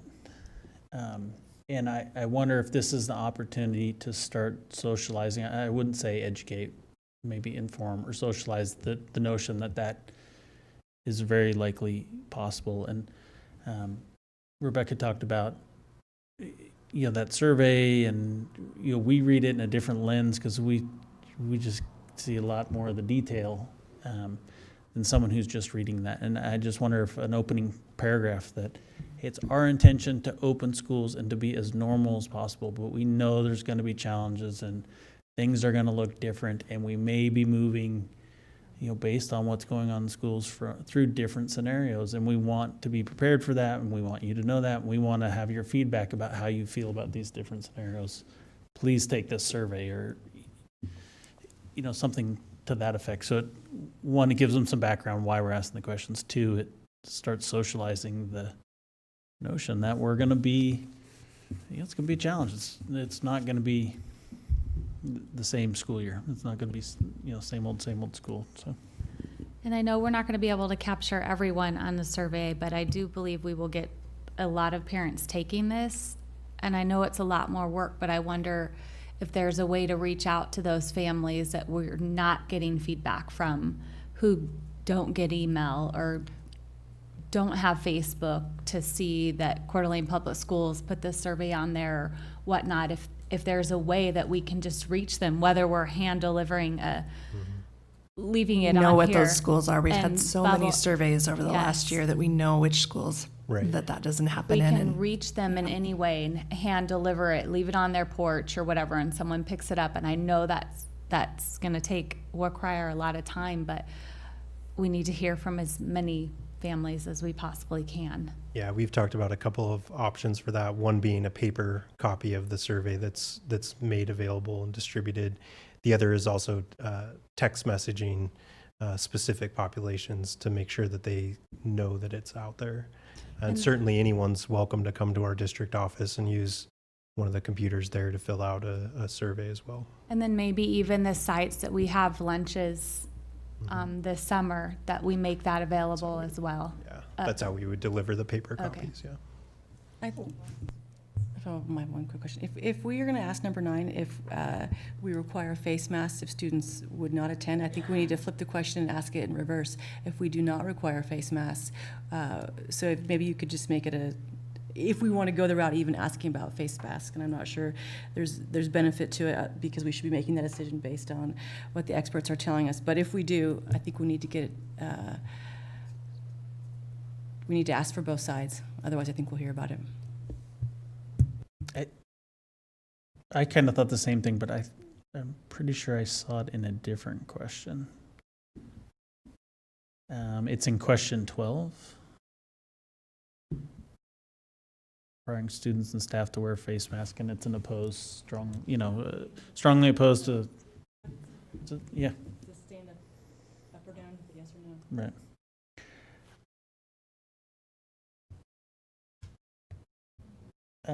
I think what's important for us to recognize probably, especially we haven't seen the state recommendations, but I think it's important that us as a board, the 5 of us here, recognize that no one's going to make these decisions for us because no one wants the feedback that we're going to get, and no one wants to be the person who said this, and that's from the top down, and we're on that pecking order of people. We're low man, and we're going to be required to make these decisions. And I would say that goes as far as Panhandle Health. They are not going, in my opinion, they are not going to tell us we have to do this. Whatever this is, they're going to leave some gray there because they don't want to get the feedback that we're going to get. And so, someone mentioned a workshop or having Panhandle Health here. I think we should talk about that more. Maybe we do need to do that because I think what we don't want to get into is come September, X happens, and then we scratch our heads and say, what are we going to do? That we may want to have some of our own, scenarios that, okay, if this happens, this is going to be our response, and have those ahead of time so we're not making decisions on the fly about closing a school or isolating a classroom or, What are the trigger points? What are the clear trigger points so that when that trigger point happens, the line in the sand has been drawn and we're going to pull it? I think people appreciate that. At least I've found that in my own work, is that if you set this boundary and you actually pull it, people appreciate. You did it, you said what you were going to do, and you follow through. And so I think we need to. And that could be school closures, that could be masks, that could be split schedules or social distancing norms, just all those sorts of things. Like, I think that would help, and it'll lead for better decision making on our part and probably better understanding. Okay, yeah, I understand we've got to do this because this is going on. And I think presenting a unanimous message to the community that this board, I think, wholeheartedly agrees our priority is keeping kids in school. So every decision that's made up here is with that intent. And if we can start messaging that to our families, that none of us wants to go into the debate about masks. I'm clearly not volunteering my time to make that decision, but I care a whole lot about the kids that attend Coeur d'Alene Public Schools and the staff and our community. And so we're put in a difficult position. And so every messaging piece I hope our community recognizes is that we want to keep students in school for as long as possible. And I'm hopeful that'll be the entire year. That should be our hope and our goal and our objective. But whatever we can do, and if it's perceived as a sacrifice now to extend the school year so we don't repeat what happened last year, should be our mission. And if we could message that better, I know Scott's great with messaging, that would be helpful. And even a summary or something at the very top of this survey, that's our motto, that's our goal. We don't have any branding in the community. We were in Bend, and it was keep Bend open. We need to keep Coeur d'Alene schools open, and whatever we can do as a unified front, I'm willing to do. Okay. Just one thing I want to clarify, is it your intention to have a online option from day one for those who would take it? It is. I think it's important that we get that out too, right? And I think that's an appropriate option because there are people for Would each whatever classroom reasons. teacher be required to teach those online, or would they be maybe put into smaller online cohorts that maybe this teacher does all 20 of those elementary students or something like that?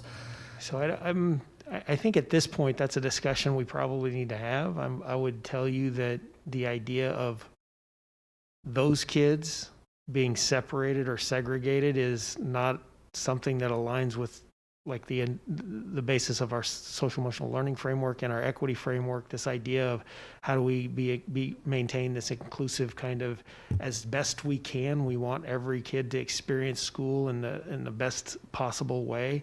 And if I'm a third grader at Dalton who has immunodeficiency or suppression, now I got to go to a different school and participate in an online school in which now I don't know anybody that's there and I'm in a completely segregated environment. That's going to be, could it happen? Yes. Is it what we're going to desire to do? No. And I apologize for using the word "those kids." That's totally not my heart, my intent. And I know that doesn't come out of our new plan at all. I'm just wondering, just strategically for the best use of our teachers' times too, and all the complications that go with that. And so, sorry for using the word "those kids." No, I think that and then sorry for the way I approached it too. Is the idea of how do we make sure that kids are at the center of the decision making is the challenge that we're trying to do when we deliver this. It's not about superintendents. It's not about principals. It's not about board members. It's about what decisions work best for that child in those circumstances. And those circumstances might be different at this elementary school than that elementary school. And so it's going to be a challenge for us all year. And I anticipate we're going to have many of these conversations. This is just the first of many that we'll have all year.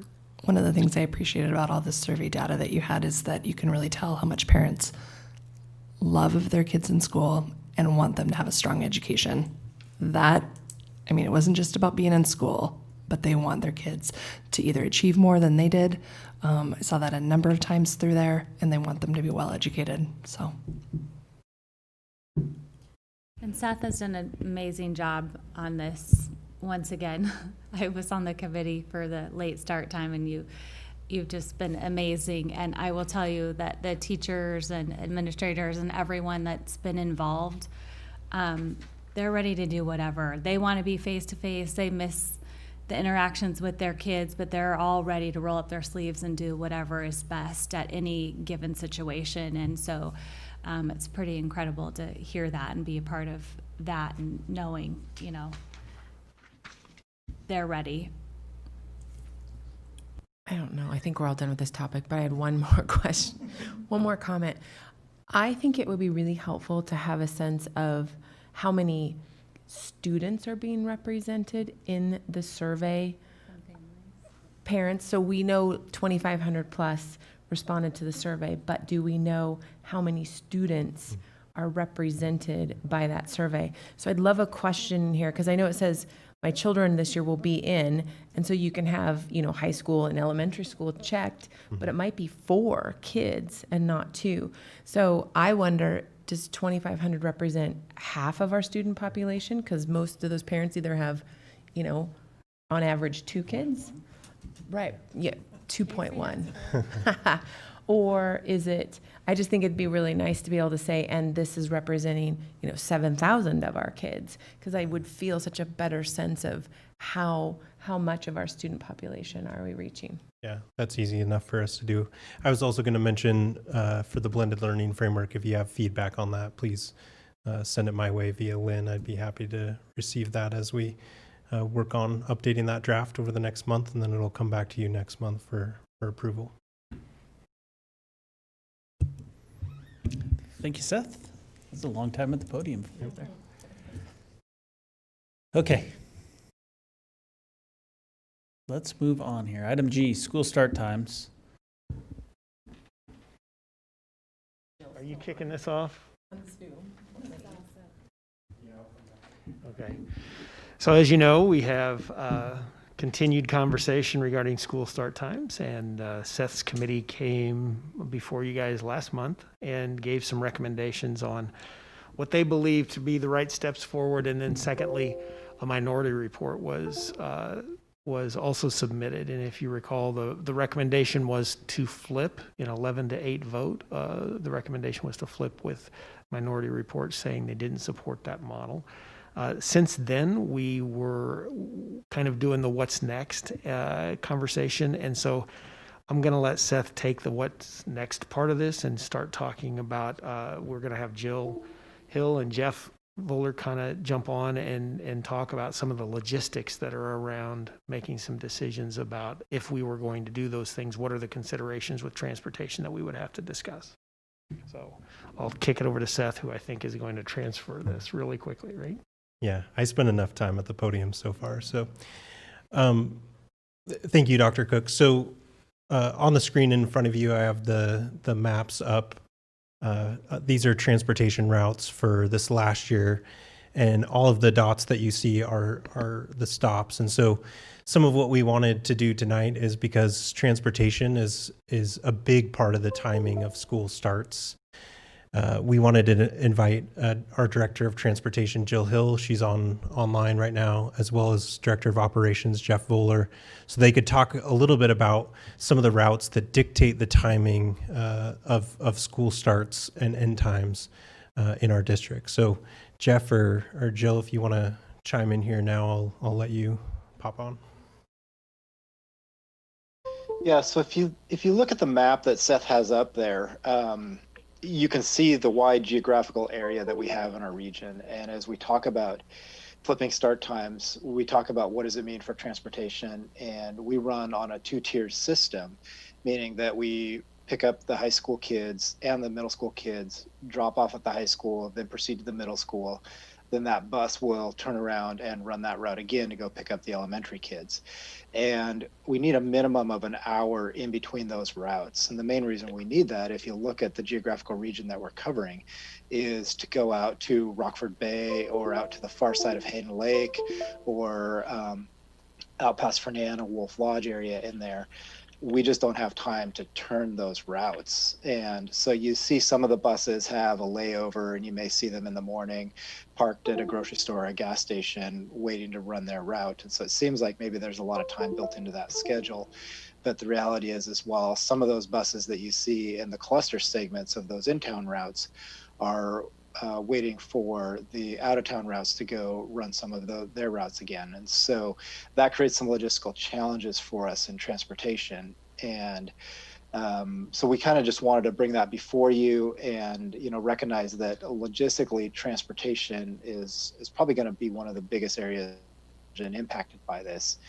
And also just let you guys ask any questions that you would have for us. And if they're very technical questions, we have Jill on here as well that in and help that. But we brought this map for you so you can really get a reference of where those routes go. And I think that route in the lower left even goes.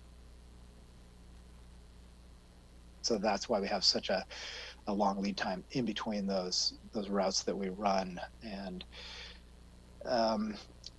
so what questions do you guys have for us from the transportation standpoint? I know the committee hasn't been able to ask transportation, but we thought it might be nice for you guys as a board to ask questions, regarding transportation and what that might look like. So my question, Jeff, is to understand what you mean by 1 hour transition. Is that to be interpreted as meaning elementary could start at 8 and secondary could start at 9? Or is there a bigger gap needed? Now, regardless of what time they start, we need an hour to run back out towards that Rockford Bay area or out to the upper Hayden Lake area to get out and back to whatever school that we're going to, whether that be elementary or middle school. And so I know there's been talk of, can we shorten that window so that maybe the high school starts a little bit later compared to what it is, or what logistically does that look like? But what we're saying is the logistical challenges we have is we require an hour the way we run and operate right now. Now, are there scenarios around that could help with that? I think potentially there are. But that would probably mean more equipment. That might mean we need another bus in the fleet to go run that route up to the far side of Hayden Lake. So rather than the same bus running that route again, we have 2 buses, one that's doing the elementary middle, and then one that's doing, the high school middle, and then one that's doing the elementary route. So, regardless of which way we land on this, and so there's probably 8 routes that would be impacted by that. As you look out in Wolf Lodge, you look way out in Fernan, you look up in that English Point area, and then we go like further north up and around Hayden Lake. The routes that run in, again, south, scroll down a little bit there, Seth, we go down all the way down to Rockford Bay. So you can see there's several routes that are impacted by this. I guess one scenario would be adding 8 to 10 buses into the fleet to help manage that. Is one possible scenario to look at. And so I guess we just wanted to kind of help paint this picture for you. And so, Jen, do you feel like I answered that question for you? Well, no, I don't. So I will ask it again. I just want to, is it realistic to say either secondary or elementary would start at 7 or 8, and then you say 1 hour later, either elementary or secondary could start again? Just in terms of setting start times, they would only need to be 1 hour apart. At minimum, and where we do run into problems with this as well is if we get winter weather, so especially on those out-of-town routes as well. And so we might need to recognize that some of those buses could be delayed. That's part of the reason we have a little bit of lag time built into that as well. And that helps on the routes that we have closer into town, but on the out-of-town routes, we could run into potential problems with that. But at minimum, we need an hour turnaround time. And Jill, feel free to weigh in on that if you have any other thoughts on that as well. Isn't that, we're currently utilizing more than an hour, aren't we, in the mornings? Jill, do you want to weigh in on that? I think we do have a couple routes that are hour 15, is that right? No, I mean, we have more than an hour between our secondary and elementary start times in the mornings, don't we? In the mornings we do, and then I think, but you got to remember in the afternoon is actually where this is probably even more of a logistical challenge because it's a tighter window in the afternoon. And one thing to keep in mind, if you guys, or I'm sorry, good evening, everybody. One thing to keep in mind is in the mornings we do deliver the students to school 15 to 20 minutes early because a lot of our students eat breakfast there. And so in the mornings, for example, at the high schools currently, we'll drop students off around the 7:15 time.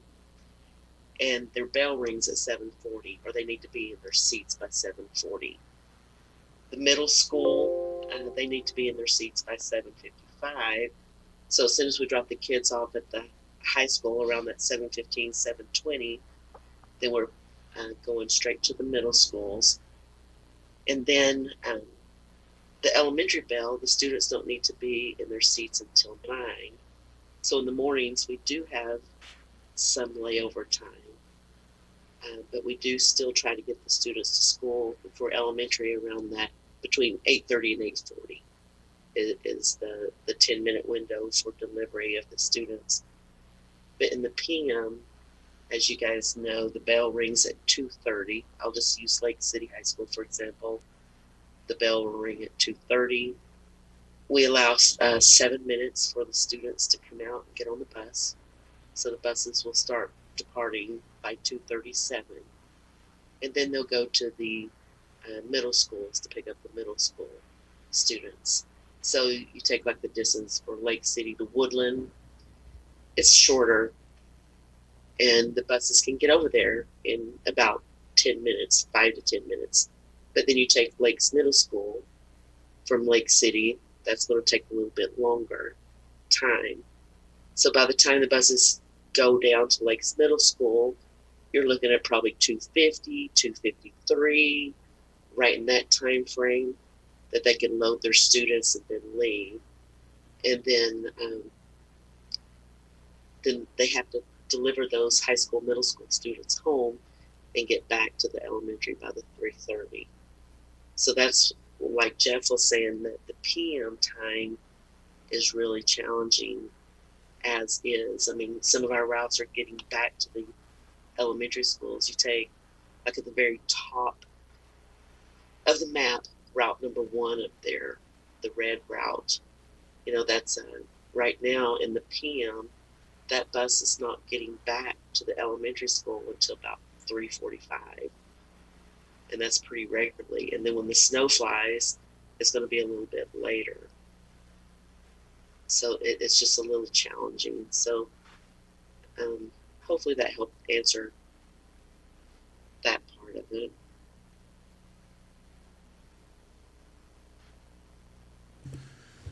Okay, any other questions for Jill and Jeff on transportation? One thing I think that I was looking for, and I think Dr. Cook, is what's the expectation of the board? We had a recommendation a few months back, and we kind of need to figure out what next steps are and what we want to do with that recommendation. And I think it was important. I think Dr. Cook heard enough just about transportation from us in his various conversations with us that they wanted to bring us this additional information and let us have an opportunity to ask any questions. But what do we need, or what do you envision? You know, I'll tell you, for me, I was surprised by the recommendation, I guess, of the committee. And, you know, being it was so split, I'm afraid we don't have the right solution yet. That it's essentially even split, or 60-40, I guess, somewhere in that range. And I was surprised by the recommendation to switch. If you would have asked me a year ago when we formed that committee, I thought, oh, the recommendation is going to be to push back secondary start times, and in turn push back elementary start times. And I personally wonder, just can we build more consensus around that than something that's divided? And I don't know that the committee, how much they explored that idea, but I don't really know where to go with this. So I'm looking for some guidance. Was the committee split, or did the minority report say they wanted to explore it for an additional year? Because it seemed to me that they believed there was merit in considering a later start, but was it they wanted more time to re-explore it? I don't know, for you guys on the committee, what would...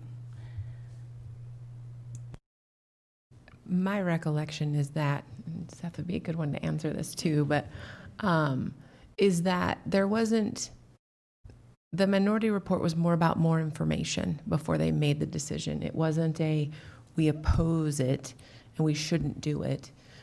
So the majority was, no, we need to do it and we need to move ahead in doing it. And the minority, as I read it, was, I want more information on how it can work. I didn't take it as anybody on the committee being opposed to the concept that kids need to, secondary needs to start later. It was just more a matter of logistics for the minority group of how to do that. Transportation being one of them, childcare being one of them, to the other issue, big issue, I thought. And so, I'm still thinking about Casey's question. And extracurricular activities was part of the minority. If I may, that minority group opinion also captured some of the committee members that wanted to keep the status quo, as well as some that were in favor of moving like a half an hour or an hour later, but not necessarily in flipping elementary and secondary start times.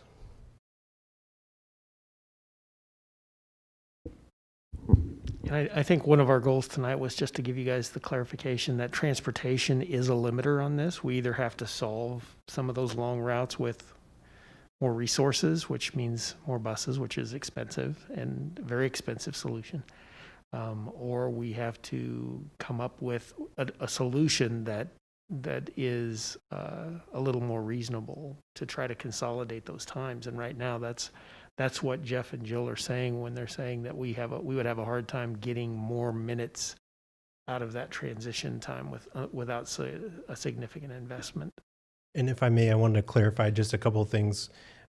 Jeff mentioned that there's about 8 routes that really dictate some of the timing.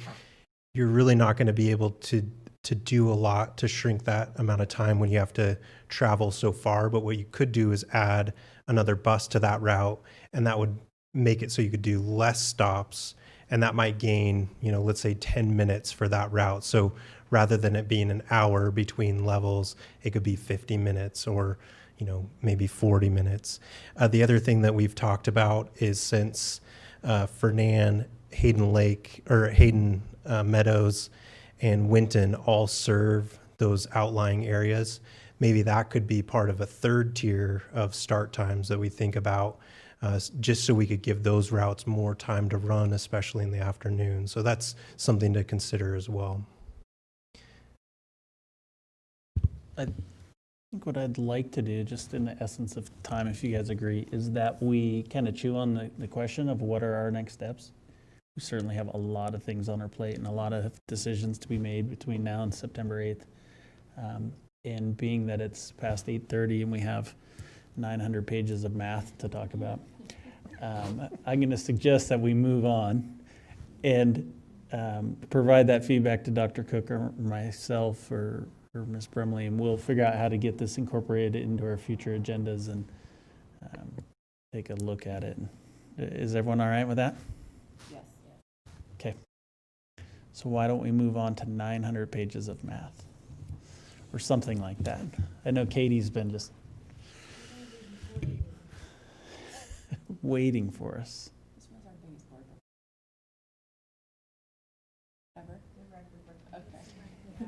And Katie, I assume you're on there. You've got a lot of information there. I think at this point you probably could give us the what's new version of your presentation.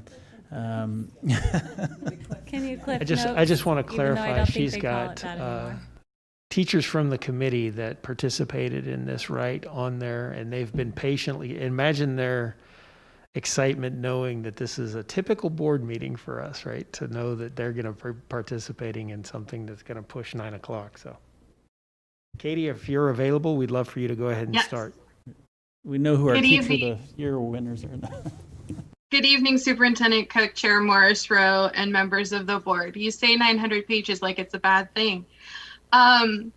Thank you so much for allowing me to introduce some teachers that I have with us tonight. I'm just going to speed through some of the curriculum updates. If you'll remember, back in the fall of 2019, we had the math audit, which had 4 findings for integrated math 1 and 2. I'll let you read through those as you wish. As a result, there were 3 recommendations. One was to create high quality curriculum with all the necessary components. 2 was to align end of course assessments. And then the 3 was to add on and off ramps. So you'll remember that we created this continuous cycle of improvement for the curriculum cycle. If we could go to the next slide. And we had this plan to, in year 1, write the curriculum. Year 2, we would add resources. Year 3, and so on and so forth. And you'll note that, go ahead and press the next one, Seth, please. That we had kind of COVID in the middle of all of this as an interrupter. And yet our teachers persisted and they continued on, and I couldn't be more proud to work with a finer group of people. So you'll notice in the next slide that our Secondary Math Academy has produced 10 courses with 18 participants in 5 meeting days in person before COVID, and then several times virtually after COVID. I could go into greater detail about what our current guide looks like and our updated guide looks like, but I would rather let the teachers talk. We have tonight for you our 6th grade mathematics team, Austin Hoyer from Woodland Middle School and Kristen Odenthal from Lakes Middle School. And then we have our integrated math 3 team, which is Derek Edwards from Coeur d'Alene High School and Adam Hannon from Coeur d'Alene High School. And I just want to go ahead and give them the floor. So Austin and Kristen are going to go ahead and start us off. Okay, I hope everyone can hear me. Can you guys hear me? Yes, we can hear you, Okay, Kristen. Great.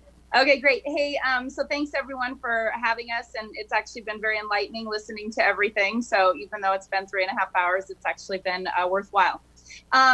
So I'm just going to talk a little bit. I was a part of the writing the curriculum about 7 years ago for 6th grade math when we first came upon the Common Core standards. And so just to say what's kind of different, it's just been a really amazing process with the thoughtful guidance of our wonderful facilitator, Katie. We've built a supportive team of math educators in the beginning just to be able to be vulnerable in what is asked for us to do. We've looked at some other curriculum from districts and discussed what we thought was important and not necessary. And then we really dug into the sections of the curriculum piece by piece, and she helped us break it down so it didn't feel so overwhelming, to help us have a firm understanding of what is expected. Like, we analyzed all of the standards first of all levels up from 6 to above, learned how to write priority objectives with the standards for mathematical practices, discussed enduring and understandings and essential questions, as well as some assessment pieces.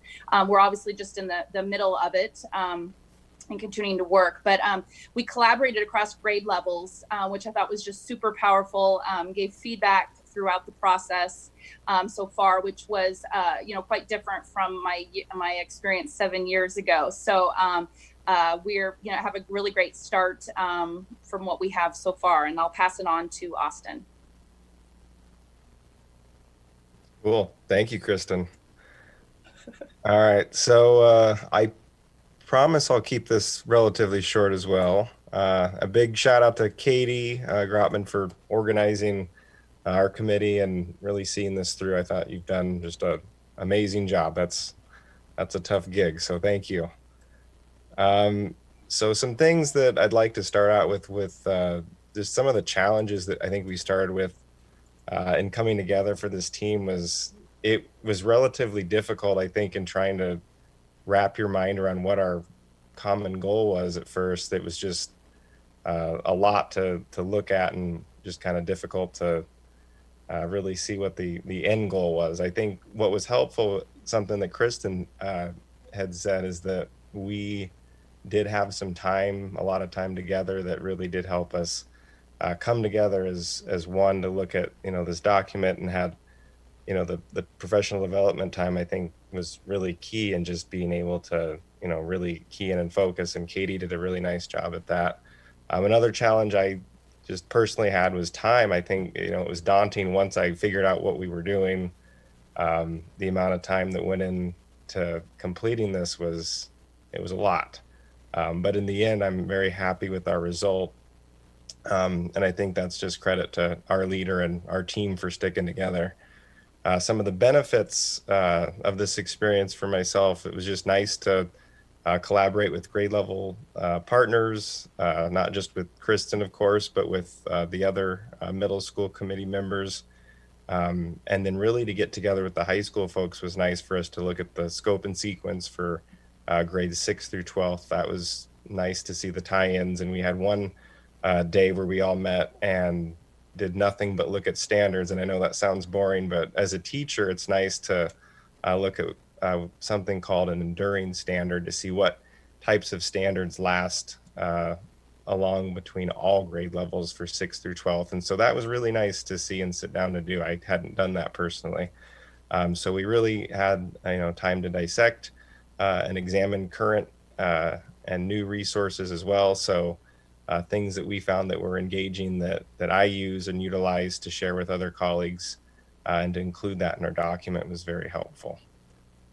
And then something that was just nice to keep in mind in terms of a hope as a result of this curriculum. I think the end goal in mind is, I think Dr. Cook, you said it about an hour ago, that our students are the center focus of what we're doing, and they are the primary beneficiaries of really receiving what we have created, in my opinion, as a well-planned and will be a well-executed academic experience for kids in mathematics for grades 6 through 12.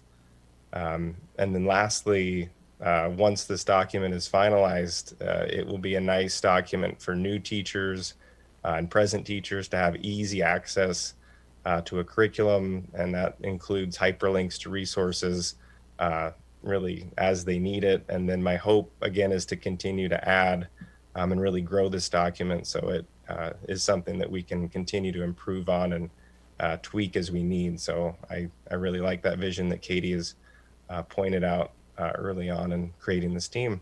So thank you guys for taking the time to hear us out, and I know it's been a long night, so thank you.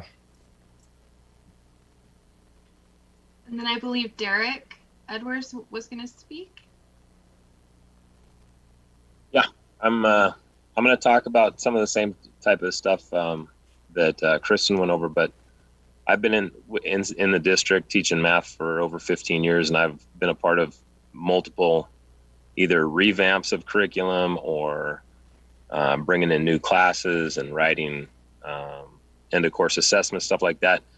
And I would just like to say that this time around, it has been a much more well thought out and deliberate endeavor. And I feel like the district really committed to it and invested in doing it the right way. And so I was pleased to see that. And I feel like it's the product that we're putting out there is going to show that. So I appreciate that. And I feel like we've been putting in a lot of hard work, and it's going to show. And then I think, Adam, you're going to talk for a while. Yeah, I wanted to thank you guys for hearing me out tonight. I know that it's getting late. You guys gave me plenty of time to get my children to bed, so I appreciate you stalling for my sake. I know that was all for me, but from the high school, I know that Austin and Kristen talked about kind of middle school, but working with Derek at CHS, a couple of things that I would say are pretty big benefits would be the fact that Katie's kind of rollout and professional development that she led us through this year was really high level learning, I think, for everybody involved. One downfall is that the whole 6 through 12 math team across the district couldn't have been a part. That resources and time and everything kind of limited that, but it just aligned really well, especially to work we're doing at CHS. We're working on addressing the questions of what do we want kids to learn, how do we want them to learn it, what are we going to do when they get it, how are we going to enrich on their learning, what are we going to do when they don't understand, how are we going to remediate. All of those parts lined up very well within kind of the planning that we were asked to do. And I'm excited for the chance, the missed learning for people who weren't able to be involved. I think that there's the big challenge ahead for everybody that was involved, just to facilitate that learning within our departments. I think there's a lot of great opportunities. We spent a lot of time, like Austin said, in the standards. I remember sitting in plenty of meetings with Derek, and I worked with some other teams in the process, and we all commented on how useful it was to have time just to read the standards, understand the standards, and just think through how we wanted to teach them. That was kind of the biggest takeaway for me. Just the collaboration and everything that went into it. I think Katie did a great job. I'm excited about the product that we have. I had a hard time accepting that this is, a working document. There's a lot of things that are just a work in progress, and I really had to set those time limits that Austin talked about for myself of like, it's a working document, it's going to be evolving, we're going to come back to it. But I think that, like Derek said, it's a lot more than what we've had in the past. And I just thank the school board for approving this process, and I thank the district for just supporting it in the way they have. I know it will be an impactful change in the way we teach and communicate our math. And I know Derek had a couple more things on kind of what he hopes happens, but I'll let him share that. Thank you, guys. Yeah, so I was just going to finish up I was going to talk about what my hopes are for as a result of all this work we did, and I kind of broke it up into 3 things. Number 1, obviously the students should be the beneficiaries of this, kind of like Austin said, and my hope is that with this curriculum that we've drafted, that every student in the district will have access to the same quality curriculum, no matter what who their teacher is, no matter what school they're at. This curriculum with its links and its resources that are available will help guide the teacher so that they all have access to the same instruction. And then number two, the teachers will benefit from it because they will have like a real easy to use and specific curriculum that will help guide them. And whether you've been a teacher for 20 years or it's your first year out, you should, be able to follow this so you know what the priority objectives are, what content you should be teaching, what the students should be what kind of questions the students should be able to answer that cover the specific priority objectives that we've laid out for them. And then lastly, I think as a team, what we want to gain also is feedback. Because like Adam said, this is a working document. So we need feedback as we're going through this year from all the teachers who are teaching the different classes, and from the students and from the parents about how it's working and what we need to fix, what we need to tweak, where more work needs to be done. So those are the three things that I hope that we are able to get as a result of this. Thank you. It's been my absolute pleasure to get to work with this incredible team. And these are just 4 representatives of a group of 18 who are equally amazing, and I'm so grateful. So I just wanted to highlight a few of the things that they spoke to because they shared their remarks with me a little bit ahead of time. And so I'm just pulling out from that.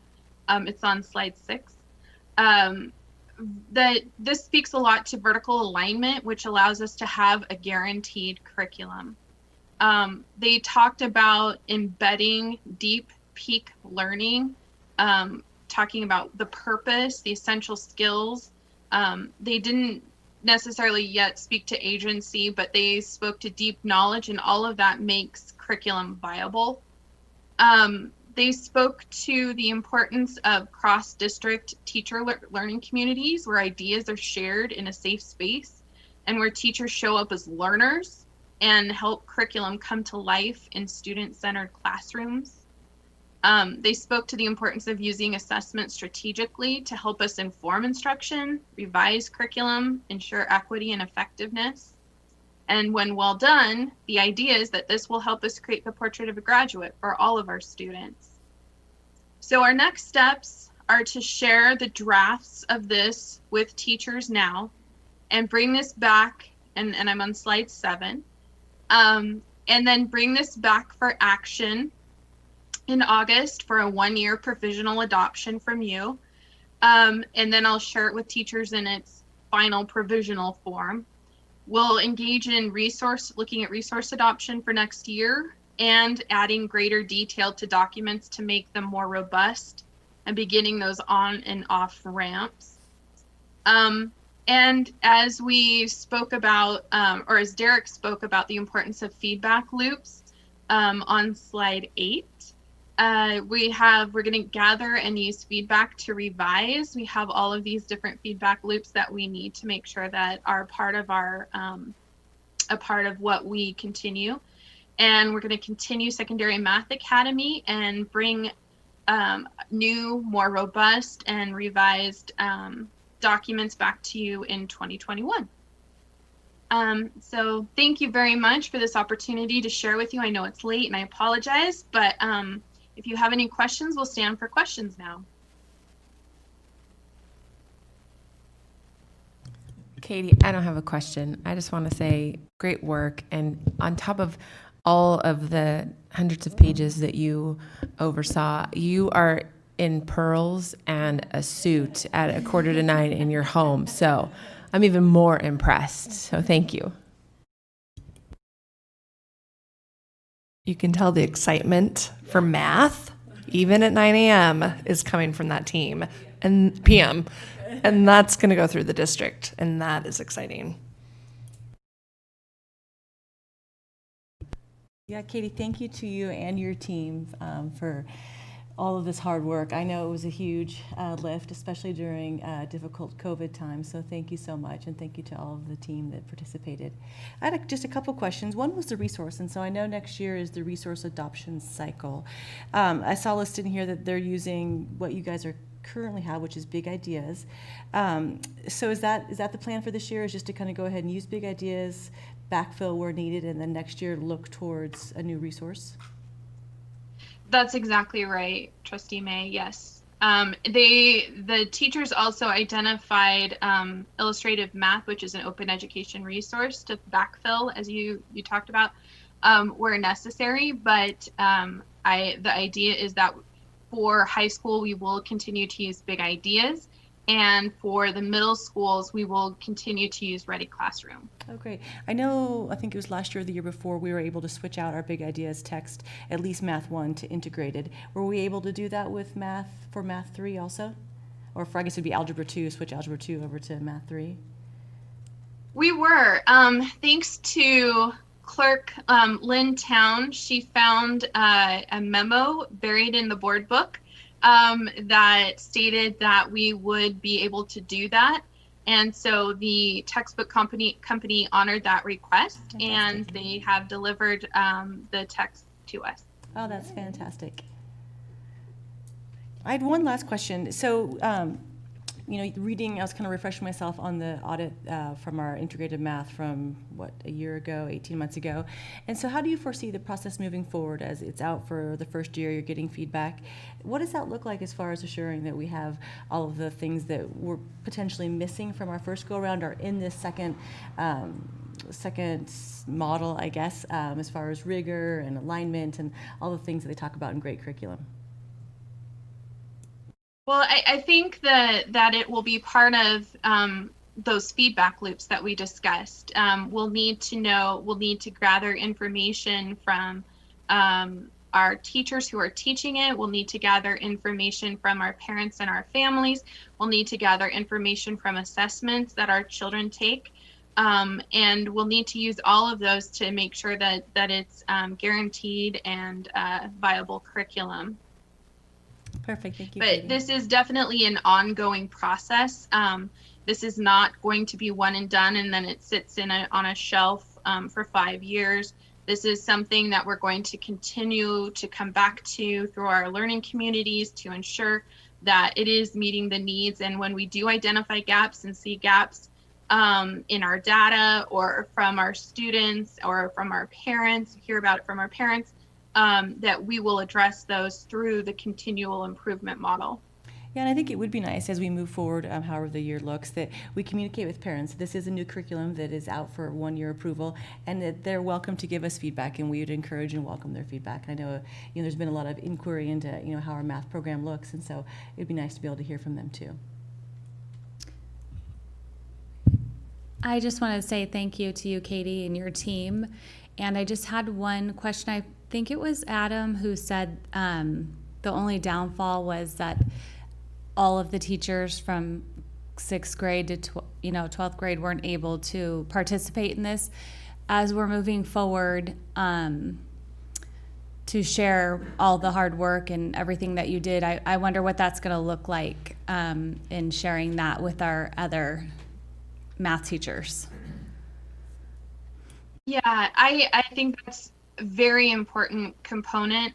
So what I'm going to do starting tomorrow is share out draft forms with the math teachers and ask them for feedback. I know many of them are on a well-deserved break, but I want at least them to have access to that and encourage them to give us any feedback before the August board meeting. And then I'm going to encourage, I'm going to share that out again once it's approved in its final form in August, or final provisional form in August. I'll share it out again to our math teams and our math department and make sure that they have that. And then I'll also make sure that as we're continuing that each teacher team, so we have individuals, math teachers at every secondary school who have participated in this, and that they're sharing it in their collaboration times, and ask them to get feedback at least quarterly, if not more, that they can then use to revise the curriculum so that we can make sure that that it's everything that we want it to be. And we know that there will be issues and problems and things that come up where we realize, oh, we could have done this better or that better, and we'll use that information to revise and improve.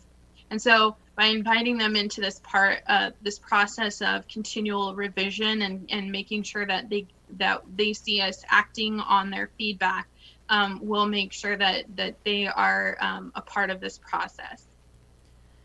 And while we aren't for sure what school is going to actually look like come fall, I don't know if you guys have already thought about this, but say in our perfect world we are able to be face-to-face. Are there any plans for these teachers to be in other teachers' classrooms throughout the year, maybe ones that weren't a part of, or have the other teachers in their classrooms that weren't a part of being on your team in our perfect world of strictly face-to-face? In our perfect world, I would like to build that in. I think that's a really smart thing to do, and I think that we talked about in the curriculum cycle having learning labs where we're in each other's classrooms and learning from each other and getting that opportunity.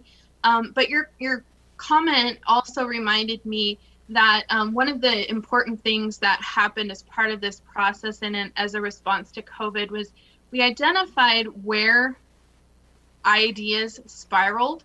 And so we identified where, if we had to compact our curriculum, where we might be able to spend less time because we know that it's covered in a future unit or a future course. And then the other thing that happened was teachers really worked hard on creating pre-assessments so that as students enter their classrooms, teachers can give them a very quick pre-assessment so that they can know where there might be some learning gaps due to COVID and where there might be some opportunities to move more quickly.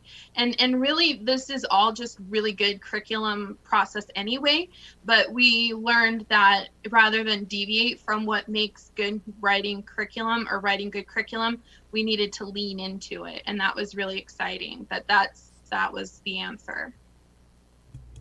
Thank you again so much to you and your team. Thank you. Yeah, thanks, Katie. We appreciate you and Austin, Derek, and Adam, and Kristen kind of hanging in there with us. And it was a long meeting, so appreciate that you guys were able to continue on with the work during the slowdown here or the shutdown, and really over-deliver the product based on what you told us a few months ago. So thank you. We appreciate it. Thank you so much. Okay. Why don't we've got 2 items left here. I'm going to motor through them. So we have a policy for information. This will be out for comment for the next 30 days and back with us next month for action. And it's just an annual review of a pretty applicable policy given our current situation. And so if you have any questions about that over the next 30 days, let's just get those to Dr. Cook and we can get those answered. We won't go into them tonight if that's okay. Now, I had a quick question though. If we approve it, are we going to install or have hand sanitizer at every school as you walk in? I think it'd be great, but is that part of the plan? Yeah. Because we don't have sinks, obviously.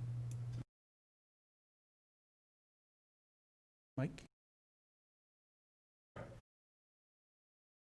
And late. Yeah, we shared 330 gallons of hand sanitizer with Region 1 schools, including charter schools, and it just kind of distributed that. That came from the State Department and had 2 distribution days. One was the 30th, and one was today. And all of that went out with, I think, about, what's 200,000 divided by 7? About 30,000 masks that were shared. And so a lot of PPE and a lot of sanitizer now being accessed for all students across all of Region 1. And so it's our anticipation that that's going to be a constant need for us. And so we're starting the year with that intention. And this is Nicole online. I would just like to add that we do have hand sanitizer in every classroom. Yeah, Nicole, I was mostly referencing the portals as you go into schools, like when parents sign in. I know we had them in the classroom, but I didn't know if we would have them at the entryway to facilities. I think that's a good point for us to add for things to check on.